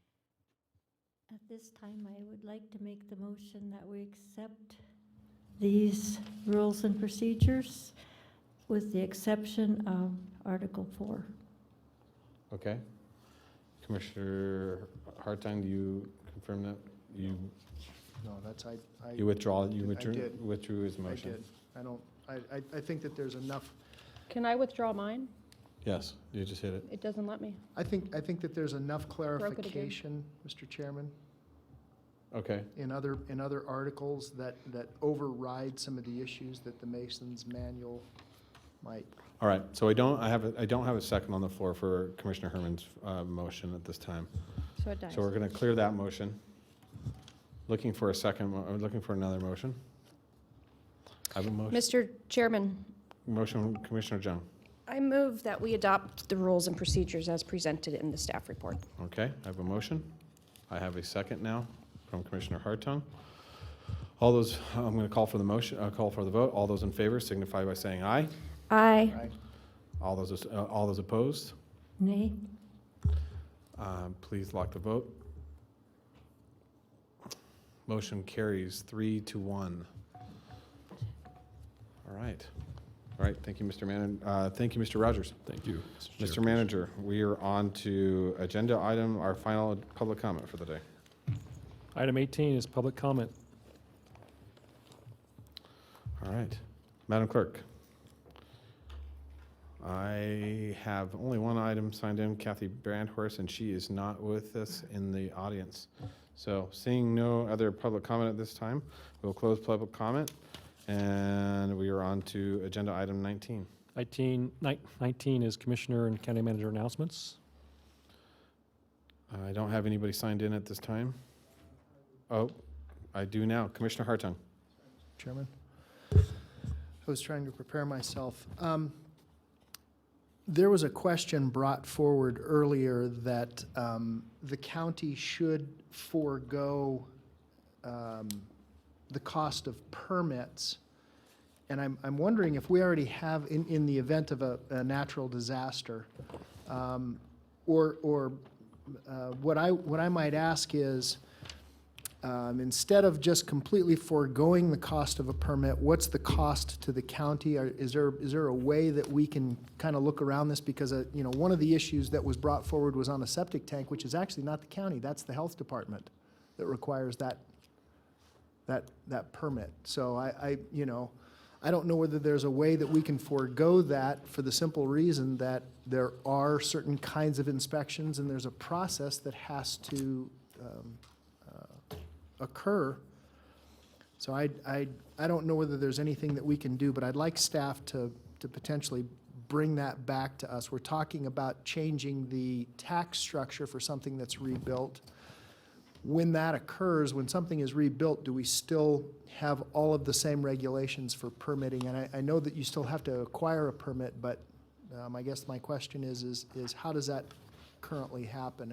And Mr. Solero and Mr. Smith can probably answer that for us. And I have Mr. Manager, Mr. Slaughter signed in. Mr. Manager. Mr. Chair, not to get into discussion, so as a way of an update, we had already started the discussion with staff about permits and permit fees related to homes that are damaged related to the flooding. So that's underway, and we'll bring back a report to the board at our next update on the emergency response. How about homes that are damaged from Little Valley Fire as well, Mr. Manager? Okay, thank you. Thank you, Mr. Chair. All right. Do I have any additional comments or anybody signed in at this time? Seeing none, I will close close on the manager's announcement, and we are adjourned, everybody. Thank you very much.